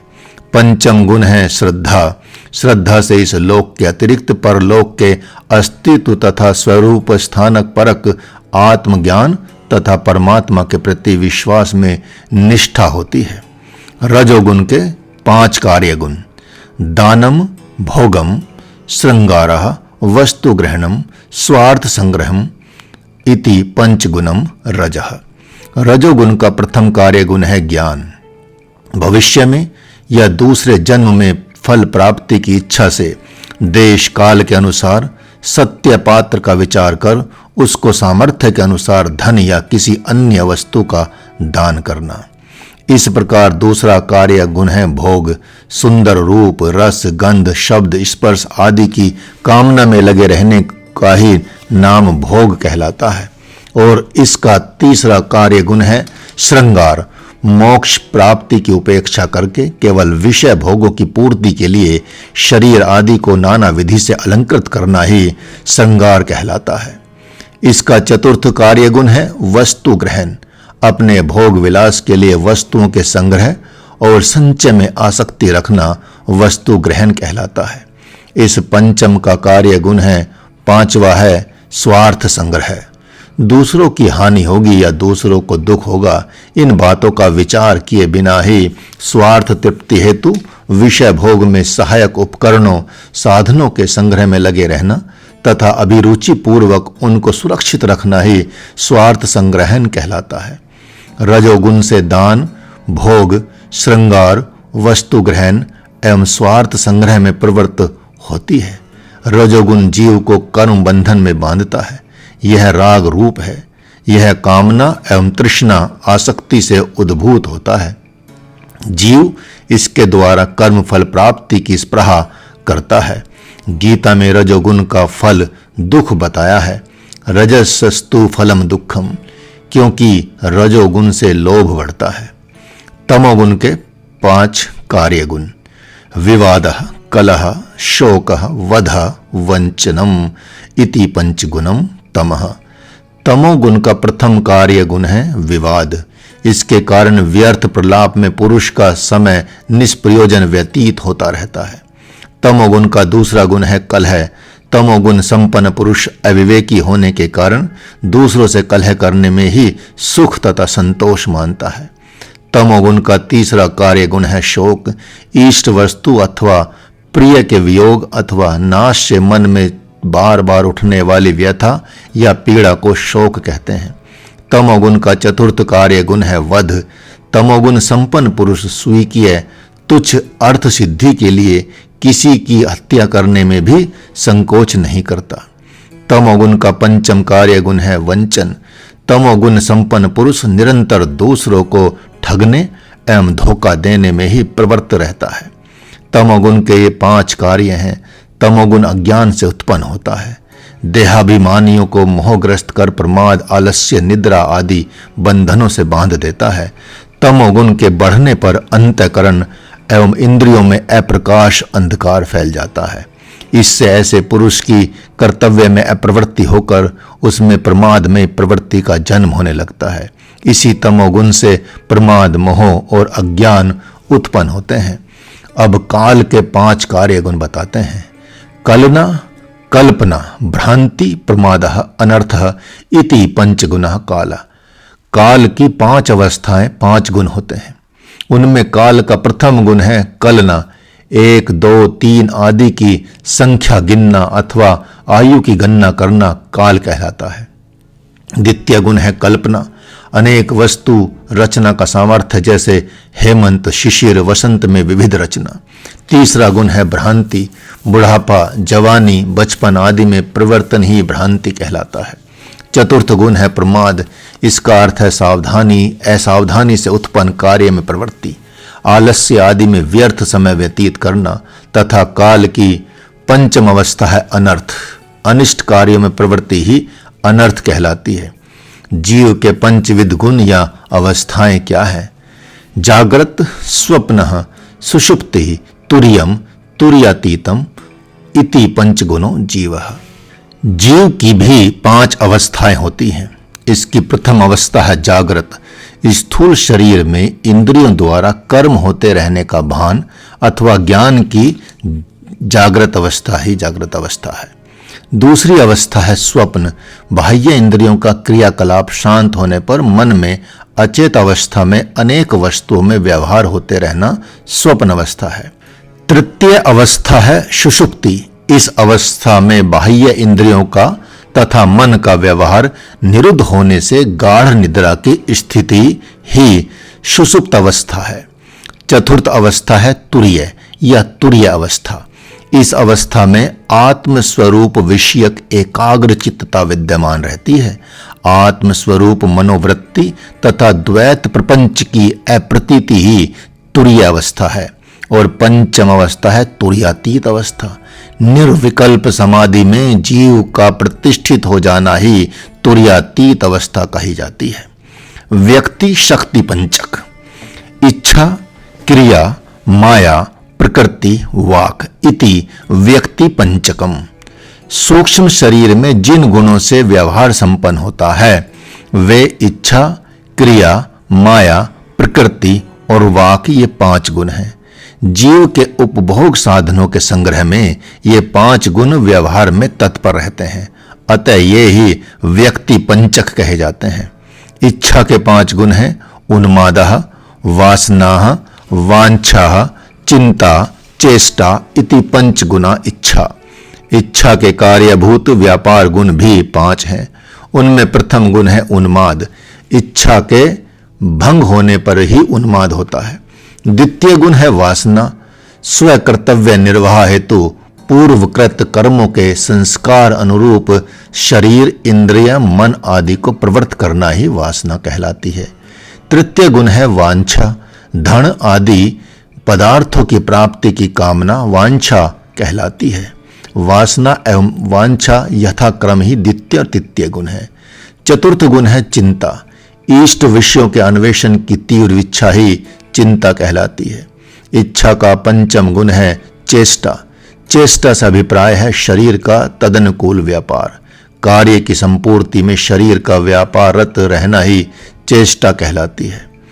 क्रिया के 5 गुण स्मरण, उद्योग, कार्यम, निश्चय, स्वकुलाचारः इति 5 गुणा क्रिया। क्रिया की भी 5 अवस्था या गुण होते हैं। उनमें प्रथम गुण है स्मरण। लौकिक व्यवहार में स्मृति ज्ञानोत्पादक व्यापार को स्मरण कहते हैं। द्वितीय गुण है उद्योग। साधन जनक व्यापार को उद्योग कहते हैं। तृतीय गुण है कार्य। घट घट आदि का उत्पादक व्यापार, मनोवृत्ति को क्रियात्मक रूप देना ही कार्य कहलाता है। चतुर्थ गुण है निश्चय। इंद्रिय एवं मन की निश्चयात्मक ज्ञान की उत्पादिकता क्रिया ही निश्चय कहलाती है। पंचम गुण है स्वकुलाचार। मन की स्वीकीय कुल परंपरा से प्राप्त मर्यादाओं के पालन में प्रवृत्ति ही स्वकुलाचार कही जाती है। ये ही 5 क्रिया के गुण कहे जाते हैं। माया के 5 गुण हैं मदः, मात्सर्यम, दंभ, कृत्रिम तत्व, असत्यम इति पंचगुना माया। माया के भी 5 गुण रूप हैं। उनमें प्रथम है मद। मदोन्मत्त प्राणी को यह मद अभिमान होता है, मैं ही बलवान हूँ, मेरे सदृश अन्य कोई नहीं है। इस प्रकार अपने सत्व स्वरूप को अज्ञानवृत करना ही मद कहा जाता है। उसका दूसरा रूप है मात्सर्य। दूसरों की उन्नति देखकर उनके प्रति मन में द्वेष भाव रखना, उनकी उन्नति से डाहा अर्थात ईर्ष्या करना तथा उनके पतन की चेष्टा में लगे रहना मत्सर कहलाता है। और तृतीय रूप है दंभ। सत्य को गुप्त रखकर असत या मिथ्या भाव दिखाकर दूसरों से अपनी प्रशंसा कराने वाला मनोभाव ही दंभ कहलाता है। चतुर्थ रूप है कृत्रिमता। लोक प्रसिद्धि हेतु अपना वास्तविक रूप आचार विचार छिपाकर बनावटी छद्म नकली मनोभाव प्रकट करना ही कृत्रिमता है। तथा माया का पंचम रूप है असत्य, अर्थात असद व्यवहार और मिथ्या भाषण वाणी वचन आदि के द्वारा दूसरे को विमुग्ध करते रहते हुए असत्य से अपनी कार्य सिद्धि कर लेना ही असत्य कहलाता है। संक्षेप में मिथ्या आचरण ही असत्य है। प्रकृति अर्थात स्वभाव के 5 गुण आशा, तृष्णा, स्पृहा, कांक्षा, मिथ्या इति पंचगुना प्रकृति ही। अंतःकरण का स्वभाव ही प्रकृति से बोधित होता है। इस प्रकृति के 5 गुण हैं। इनमें से प्रथम गुण है आशा। भविष्य में प्राप्त होने वाली वस्तु के विषय में प्राप्ति के पूर्व ही उसके प्राप्त होने की भावना रखते रहना ही आशा कहलाती है। इसका दूसरा गुण है तृष्णा। भोग के समस्त साधन अपने अधीन रहते हुए भी उनसे अधिक साधन पदार्थों को की प्राप्ति की कामना में रहते करते रहना तृष्णा कही जाती है। यह सभी जीर्ण अर्थात पुरानी होती नहीं है, कभी भी पुरानी नहीं होती। तीसरा गुण है स्पृहा। अमुक वस्तु मुझको प्राप्त हो जाए ऐसी स्थायी इच्छा अपने मन में बनाए रखना ही स्पृहा कहलाती है। चतुर्थ गुण है कांक्षा। यह वस्तु मेरे पास सदा बनी रहे, इसे कोई मुझसे अपहृत न कर ले, ऐसी मनोवृत्ति कांक्षा कहलाती है। इसका पंचम गुण है मिथ्या। अप्राप्य वस्तु की प्राप्ति की इच्छा मिथ्या कहलाती है।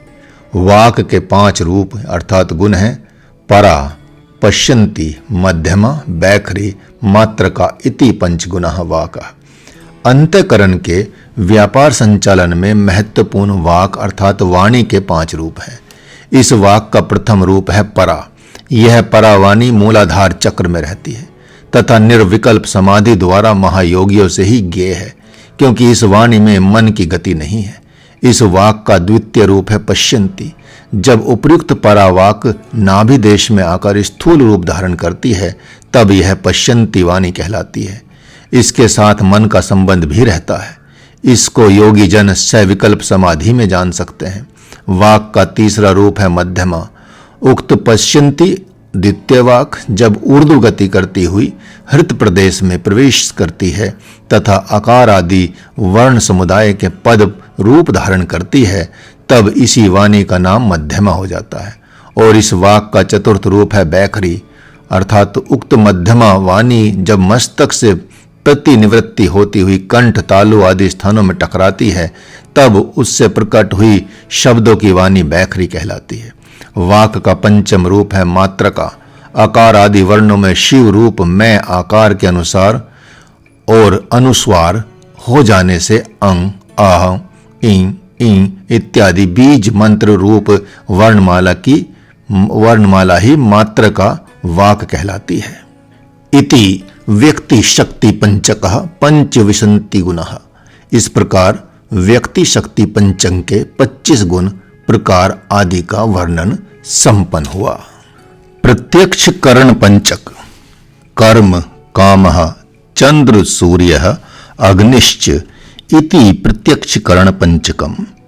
कर्म काम चंद्र सूर्य और अग्नि ये सुख दुख भोक्ता शरीर की प्राप्ति के 5 प्रधान कारण हैं। इसका विस्तृत व्याख्या इस तरह से आप समझ सकते हैं। यह शरीर शुभ या अशुभ कर्म की अनुकूल वासना द्वारा प्राप्त होता है। बिंदु रूप शरीर का निमित्त कारण कर्म एवं वासना अर्थात काम है। यह शरीर संसार में अग्नि और चंद्र के मेल से ही स्थित रहता है। यहाँ सोमरस भोग्य है तथा अग्नि शोषक और भोक्ता है। एक के न रहने पर केवल दूसरे की अधिकता से संसार एवं शरीर की स्थिति नहीं रह सकती। अतः दोनों की समरसता ही शरीर की प्राप्ति तथा उनकी स्थिति की दृष्टि से परम आवश्यक है। सोमरस में अग्नि अंश कुछ अधिक होने से अग्नि की विशिष्टता स्वीकार की गई है। यद्यपि सूर्य और अग्नि अन्यत्र एक ही तत्व के रूप में वर्णित है, परंतु सूर्य 12 कलात्मक एवं अग्नि 10 कलात्मक है तथा सोम एवं चंद्र को 16 कलात्मक बताया गया है। यह शरीर माता पिता के रज और पिता के वीर्य से उत्पन्न होता है। रज सोमात्मक है और चंद्र रूप तथा वीर्य सूर्य और अग्नि तत्वात्मक है। इस शरीर के उपादान कारण सूर्य अग्नि और चंद्र हैं। कर्म एवं वासना अर्थात काम निमित्त कारण है। यहाँ इस प्रसंग में कला का अर्थ चित्त से मिली हुई सत्व रूप शक्ति समझना चाहिए। यही प्रत्यक्षकरण पंचक कहा जाता है। कर्म के 5 गुण शुभम अशुभम यश अपकीर्ति अदृष्ट फल साधनम इति 5 गुण कर्म। शरीर की उत्पत्ति में निमित्त कारण रूप से अभिमत 5 प्रकार के होते हैं। इनमें प्रथम कर्म है शुभ। यज्ञ आदि कर्म और स्वर्ग आदि प्रापक सत कर्म ही शुभ है तथा दूसरा द्वितीय कर्म है अशुभ। लोक एवं वेद शास्त्र में निंदित असत्य तथा पाप प्रेरित कर्म अशुभ कहलाते हैं। इन शुभ अशुभ आदि कर्मों से क्रमशः स्वर्ग एवं नरक की प्राप्ति होती है। कर्म का तृतीय रूप है यश। शुभ कर्मों से यश बढ़ता है। कर्म का चतुर्थ रूप है अपकीर्ति।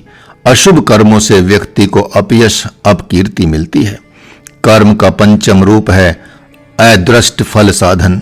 जिन कर्मों के फल चर्म चक्षुरिंद्रिय जन्य ज्ञान के लिए अप्रत्यक्ष होते हैं वे अदृष्ट फल साधन कहे जाते हैं।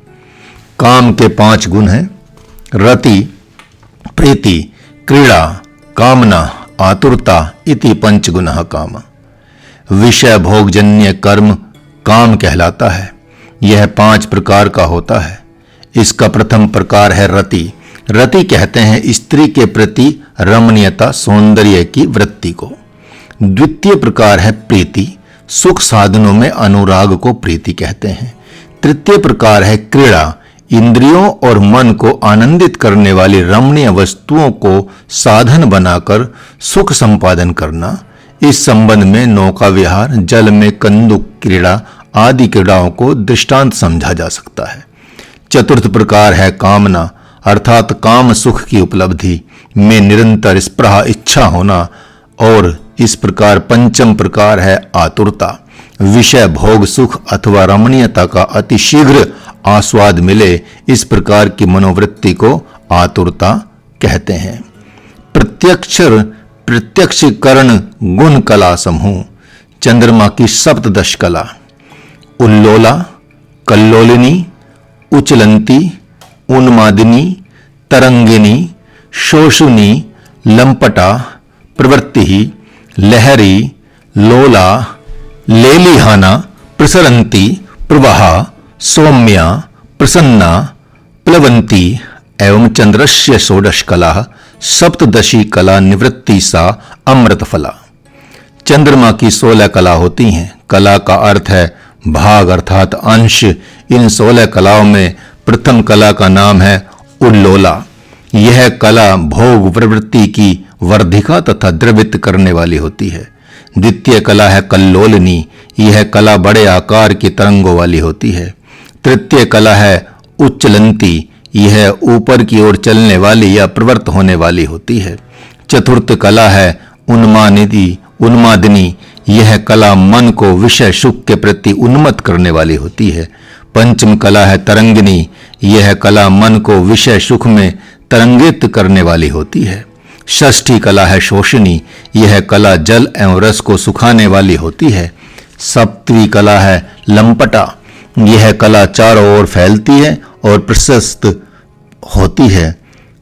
अष्टमी कला है प्रवृत्ति। यह कला विषय भोग काल में हर्ष की उत्पादिका होती है। नवी कला है लहरी।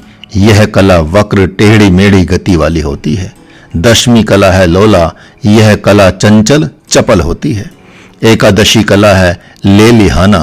यह कला रस आदि को चाटने वाली होती है। द्वादशी कला प्रसरंती। यह फैलने वाली कला है। त्रयोदशी कला प्रवाह। यह कला चंद्रकांत मणि आदि को द्रवित करती है। चतुर्दशी कला सौम्या। यह समस्त पदार्थों औषधियों और लता वृक्ष आदि को सोम रस से सिक्त करती है। पंचदशी कला प्रसन्ना। सभी पदार्थों में निर्मलता स्थापित करने वाली यह कला है। तथा षोडशी कला है प्लवंती। यह कला उछल उछल कर प्रवाहित होने वाली है। इस प्रकार चंद्रमा की इन 16 कलाओं का वर्णन पूर्ण हुआ। इसी चंद्रमा की सप्तदशी 17वीं कला का नाम है निवृत्ति।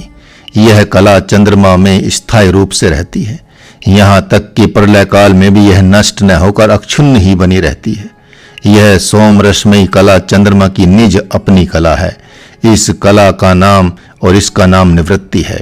यही कला अमृत फल दात्री है। सूर्य की 13 कला तापिनी, ग्रासिका, उग्रा, आकुंचनी, शोषणी, प्रबोधिनी, स्मरा, आकर्षणी, तुष्टिवर्धनी, उर्मी रेखा, किरणवती, प्रभावती इति सूर्यस्य 12 कला त्रयोदशी स्वप्रकाशता निज कला। सूर्य की 12 कलाएं मानी गई हैं। इनमें प्रथम कला है तापनी। यह कला ताप अर्थात उष्णता उत्पन्न करती है। द्वितीय कला है ग्रासिका। यह तम अर्थात अंधकार का नाश करती है। तीसरी कला है उग्रा। यह कला प्रखर तीव्र होती है। चतुर्थी कला है आकुंचनी। यह कला संकुचित करके और करने समेटने वाली। और उग्रा और आकुंचनी कला कुमुदनी आदि को संकुचित तथा आकुंचित करती रहती है। पंचमी कला है शोषणी। यह कला जल आदि द्रव्य पदार्थों को सुखाती है। षष्ठी कला है प्रबोधनी। यह कला कमल आदि पुष्पों को विकसित करती है। सप्तमी कला है स्मरा। यह कला प्राणियों में स्मृति उत्पन्न करती है। अष्टमी कला है आकर्षणी। यह कला पृथ्वी आदि के जल को अपनी ओर आकृष्ट करती है। नवमी कला है तुष्टिवर्धनी। यह कला समस्त प्राणियों को संतुष्टि प्रदान करती है। दशमी कला है उर्मी रेखा। यह कला प्राणियों की आयु का माप अर्थात परिणाम करती है। एकादशी कला है किरणवती। यह कला सूर्य की किरणों का विस्तार करने वाली है। द्वादशी कला है प्रभावती। यह कला समस्त जगत को प्रकाशित करती है। सूर्य की 13 त्रयोदशी कला का नाम है स्वप्रकाशता। यह सूर्य की निज अपनी कला है। अग्नि की 11 कला दीपिका, राजिका, ज्वालिनी, विस्फुलिंगनी, प्रचंडा, पाचिका, रौद्री, दाहिका, रागिणी, शिखावती इत्येन दर्श कला एकादशी कला ज्योति। शास्त्र में अग्नि की 10 कला परिगणित हैं। इनमें है प्रथम कला दीपिका। यह कला निर्दिष्ट स्थान को दीप्त अर्थात प्रकाशित करती है। द्वितीय कला है राजिका। यह कला निर्दिष्ट स्थान को शोभा संपन्न बनाती है। तृतीय कला है ज्वालिनी। यह कला ज्वालिमयी प्रकाशमयी है। चतुर्थ कला है विस्फुलिंगनी। यह कला स्फुलिंग चिंगारी छोड़ती रहती है। पंचमी कला है प्रचंडा, यह कला प्रचंड उग्र असहाय किरणों से युक्त होती है। षष्ठी कला है पाचिका, यह कला उदर में भोज्य पदार्थों का पाचन करती है तथा वृक्ष आदि में लगे फलों को रस में बनाती है अर्थात पकाती है। सप्तमी कला है रौद्री, यह कला अपना रुद्र स्वभाव दिखाने के लिए प्रसिद्ध है। अष्टमी कला है दाहिका, यह जलाने वाली कला है। नवमी कला है रागिनी, यह कला अग्नि की लाल रंग की ज्योति की प्रकाशिका है। दशमी कला है शिखावती, यह कला अपनी लो ऊपर की ओर धारण की रहती है। एकादशी कला है ज्योति, यह कला अग्नि की निज कला है। सूर्य, चंद्र और अग्नि ये तीनों शिव के नेत्रों के वाचक कहे गए हैं। इति प्रत्यक्षीकरण गुण कला समूह, इस प्रकार प्रत्यक्ष कर्ण पंचक के गुण समूह तथा कला समूह का वर्णन संपन्न हुआ। अथ नाड़ी नाम 10 द्वारानी, 10 प्रधान नाड़ियां तथा उनके स्थान अर्थात द्वार। अब शरीर में प्राण वाहिनी दशा 10 अर्थात प्रमुख 10 प्रमुख नाड़ियों के 10 द्वारों का वर्णन आरंभ करते हैं। ईड़ा पिंगला चय नासा द्वारयोर वहत, सुषुम्ना तालु मार्गेन ब्रह्मरंध्र पर्यंत वहति, सरस्वती मुख द्वारेन वहति, पूषा अलुम्बशा च चक्षुर्दरोर वहत, गांधारी हस्त जीविका च कर्ण द्वारयोर वहत, कुहु गुद द्वारे वहति, शंखनी लिंग द्वारे वहति, सा दंड मार्गेन ब्रह्मरंध्र पर्यंत वहति, एवं 10 द्वारेषु अन्य सर्वा नाड्य रोमकूपेषु वहन्ति। नासिका के दोनों रंध्र 2 द्वारों से क्रमशः वाम द्वार से ईड़ा और दक्षिण द्वार से पिंगला नाड़ी बहती है। सुषुम्ना नाड़ी नालु अर्थात ब्रह्मदंड मार्ग से ब्रह्मरंध्र पर्यंत बहती है। सरस्वती मुख द्वार से बहती है। चक्षु द्वारों से क्रमशः वाम चक्षु द्वार से पूषा तथा दक्षिण चक्षु द्वार से अलुम्बशा नाड़ी बहती है। कर्ण द्वार से क्रम से गांधारी और हस्ती जीविका नाड़ियां बहती हैं। गुदा द्वार से कुहू नाड़ी तथा लिंग द्वार से शंखनी नाड़ी बहती है। यह दंड मार्ग से ब्रह्मरंध्र पर्यंत बहती है। इस प्रकार ये 10 नाड़ियां 10 द्वारों से बहती हैं। अवशिष्ट सभी नाड़ियां शरीर के रोमकूपों से बहती हैं। अथ 10 वायवः, हृदय प्राण वायुर्च्छासनी स्वस्कारो हकार सकारात्मक्ष अस्वय वास्त भेदे हट योगे इति संज्ञा। हकार कीर्तितः सूर्यस्थ काश्चंद्र उच्यते, सूर्य चंद्रयाम सूर्यगाद हट योगो निगद्यते। गुदे त्व पान वायु रेचक कुंभक पुरक्ष नाभो समान वायु दीपकः पाचकश्च सर्वांगे व्यान वायु ग्रसन वमन जल्पकारश्च उदानः नागवायु सर्वांग व्यापकश्चलकश्च कूर्म वायु कंपकश्चक्षु रुन्मेषकारश्च कृकल उद्दारकः च्युतकारकश्च देवदत्तो मुख विभ्रजक धनंजय नादघोषक। हमारे शरीर में मुख्य वायु 10 हैं। उनमें से एक है प्राण वायु, हृदय में रहते हुए हमारे श्वास और प्रश्वास का संचालन करती है। यही प्राण वायु हकारात्मक और ठकारात्मक भी है, क्योंकि हकार की ध्वनि से यह वायु अंदर आती है और ठकार की ध्वनि से बाहर जाती है। इसी वायु की अवस्था भेद से हठ योग की संज्ञा नाम और इसमें हकार को सूर्य और ठकार को चंद्र, यह हकार और ठकार का योग ही हठ साधना या प्राण साधना कहलाता है। गुदा देश से निकलने वाली वायु अपान कहलाती है। यह अपान वायु रेचक कुंभक पूरक की शक्ति से युक्त है, अर्थात ये प्राण वायु को शरीर में रोकती है तथा प्राणायाम के अभ्यास में सिद्धि भी प्रदान करती है। नाभि प्रदेश में समान वायु रहती है। यह उदर की अग्नि को प्रदीप्त करती है तथा भोज्य पदार्थों को पचाती है। उदान वायु कंठ देश में रहती है। इसका कार्य वमन, शोषण तथा शरीर से प्राण का उत्क्रमण है। व्यान वायु समस्त शरीर में व्याप्त रहती है। यह शरीरस्थ समग्र नाड़ियों में विद्यमान मल आदि द्वेषों का शोषण कर शरीर की आभा और तेज को बढ़ाती रहती है। नाग वायु सर्व शरीर में व्याप्त रहती हुई उसके अंग प्रत्यंग के संचालन में सहायता करती है। कूर्म वायु का कार्य है नेत्रों की पलकों का उन्मीलन, खोलना तथा निमीलन बंद करना है। कृकल वायु का कार्य है उदार डकार लेना तथा भूख बढ़ाना। देवदत्त वायु मुख में रहती हुई जिह्वा का जम्हाई लेने में सहायकता रहती है। और धनंजय वायु समस्त शरीर में व्याप्त रहती हुई अव्यक्त घोष नाद उत्पन्न करती है। इन 10 वायु में प्राण, अपान, समान, उदान, व्यान ये 5 वायु प्रमुख हैं। नाग, कूर्म, कृकल, देवदत्त, धनंजय ये 5 वायु उपवायु अर्थात गौण वायु कहलाती हैं। इति 10 वायवलोकेनेन पिंडोत्पत्ति नर नारी रूपः। इस प्रकार इन ऊपरी व्याख्यात 10 वायु के संबंध से नर नारी रूप पिंड की उत्पत्ति होती है।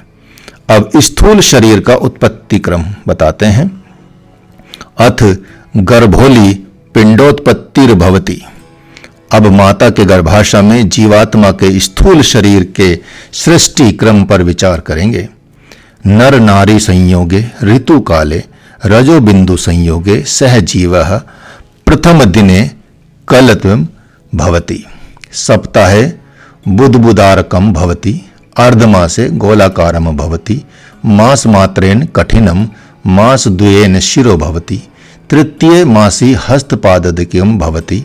चतुर्थे मासी चक्षुकर्णादि नासिका मुख मेढगुद्रम भवति। पंचम मासे पृष्ठद्वारो भवति। षष्ठे मासी नख केशादिक भवति। सप्तमे मासी सर्वचेतन युक्तो भवति। अष्टमे मासी सर्वलक्षणो युक्त भवति। नवमे मासी सत्य ज्ञान युक्तो भवति। दशमे मासी योनि संस्पर्शार्ध अज्ञानी बालको भवति। नर और नारी के परस्पर संभोग के परिणाम स्वरूप स्त्री के रज और पुरुष के वीर्य के रूप में यह जीव प्रथम दिन कलल मिश्रित द्रव के रूप में कुछ गाढ़ा कठिन सा रहता है। 7 रात्रि के वह बुलबुले के आकार में आ जाता है। 15 दिन में वह वर्तुकाल और वर्तुलाकार गोल पिंड हो जाता है। 1 मास में वह कठिन ठोस हो जाता है तथा 2 मास में उसमें शिरोभाग दिखाई देने लगता है। 3 मास में उसमें हाथ पैर आदि अंग बन जाते हैं। चतुर्थ मास की अवधि में उसमें नेत्र, कान, नाक, मुख, लिंग, गुदा आदि का प्रादुर्भाव हो जाता है। पंचम मास में पेट, पीठ आदि का आकार बन जाता है। षष्ठ मास में नख, बाल आदि धारण कर लेता है। सप्त मास में उसके समस्त अंगों में चेतना आ जाती है। अष्टम मास में उसमें मानव शरीर के समस्त लक्षण उद्भूत हो जाते हैं। नवम मास में उसमें चेतन जीवात्मा की स्वीकृत सत्व स्वरूप का ज्ञान हो जाता है। उसको अपने पूर्व के जन्मों का तथा वहां भोगों का दुखों का स्मरण हो आता है। तब वह परमात्मा से प्रार्थना करता कि हे प्रभु, मुझे इस गर्भवास यातना से मुक्त कर दीजिए। दशम मास में गर्भ से बाहर आते समय मातृ योनि द्वार का स्पर्श हो जाने के कारण वह अज्ञानी बालक के रूप में जन्म ग्रहण करता है। बालकों शिशुओं में पुरुषत्व आदि का हेतु शुक्राधिकेषु पुरुषः रक्ताधिका कन्यका सम शुक्र रक्ताभ्याम नपुंसकः परस्परम चिंतन व्याकुलत्वाधंध कुब्जम वामनः पंगु अंगशहीनः भवति। यदि संभोग के परिणाम स्वरूप गर्भाशय में पिता का वीर्य अधिक सिंचित हो जाता है तथा माता का रज अल्प, तो पुरुष शरीर उत्पन्न होता है। और यदि माता का रज अधिक सिंचित होता है तो कन्या शरीर की उत्पत्ति होती है। पिता माता के वीर्य एवं रज का समान द्रव्य होने पर नपुंसक शरीर उत्पन्न होता है।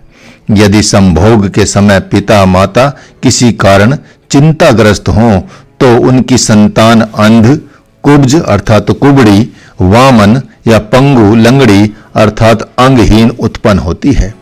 युगल संतति की उत्पत्ति में हेतु परस्परम रति कालेंगनी पीडन कर्ण गुना शुक्रो द्विस्त्रिवारम पतित येन द्वितीयो बालको भवति। रति प्रसंग के समय परस्पर अंगों के मर्दन निपीड़न से वीर्य स्खलन के अवरोध होने पर गर्भाशय के रुक रुक कर पुनः वीर्यपात होते रहने पर एक से अधिक संततियों की उत्पत्ति की संभावना रहती है। शिशु के शरीर में धातुओं का प्रत्यक्ष बहार। सार्ध पलत्रयम शुक्रम विंशतिपलम रक्तम 12 पलम मेदम 10 पलम मज्जा 100 पलम मांसम 10 पलम पित्तम 20 पलम श्लेष्म तद्वदवातः स्यात्।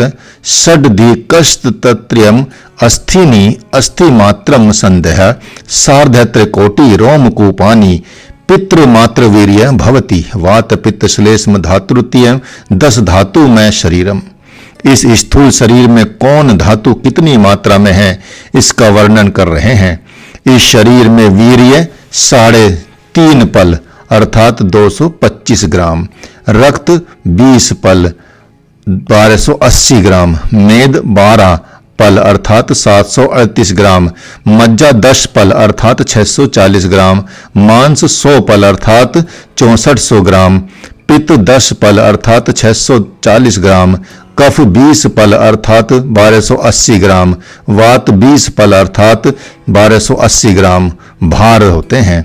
अस्थियों की संख्या 360 और संधियों जोड़ों की संख्या तो 360 ही है तथा इस शरीर में रोम कूपों की संख्या 3.5 करोड़ है। यह शरीर पिता माता के वीर्य एवं रज से उत्पन्न होता है। वात पित्त कफ आदि से युक्त 10 धातुओं से निर्मित शरीर गर्भ से उत्पन्न होता है। इति गर्भोत्पिंडोत्पत्ति, यह गर्भ में उत्थित बड़े हुए पिंड शरीर की उत्पत्ति का वर्णन संपन्न हुआ। इति गोरक्षनाथ कृतो सिद्ध सिद्धांत पद्धतो पिंडोत्पत्ति नामा प्रथम उपदेशः। श्री गोरखनाथ कृत सिद्ध सिद्धांत पद्धति में पिंडोत्पत्ति नामक प्रथम उपदेश संपन्न हुआ। हरि ओम तत्सत।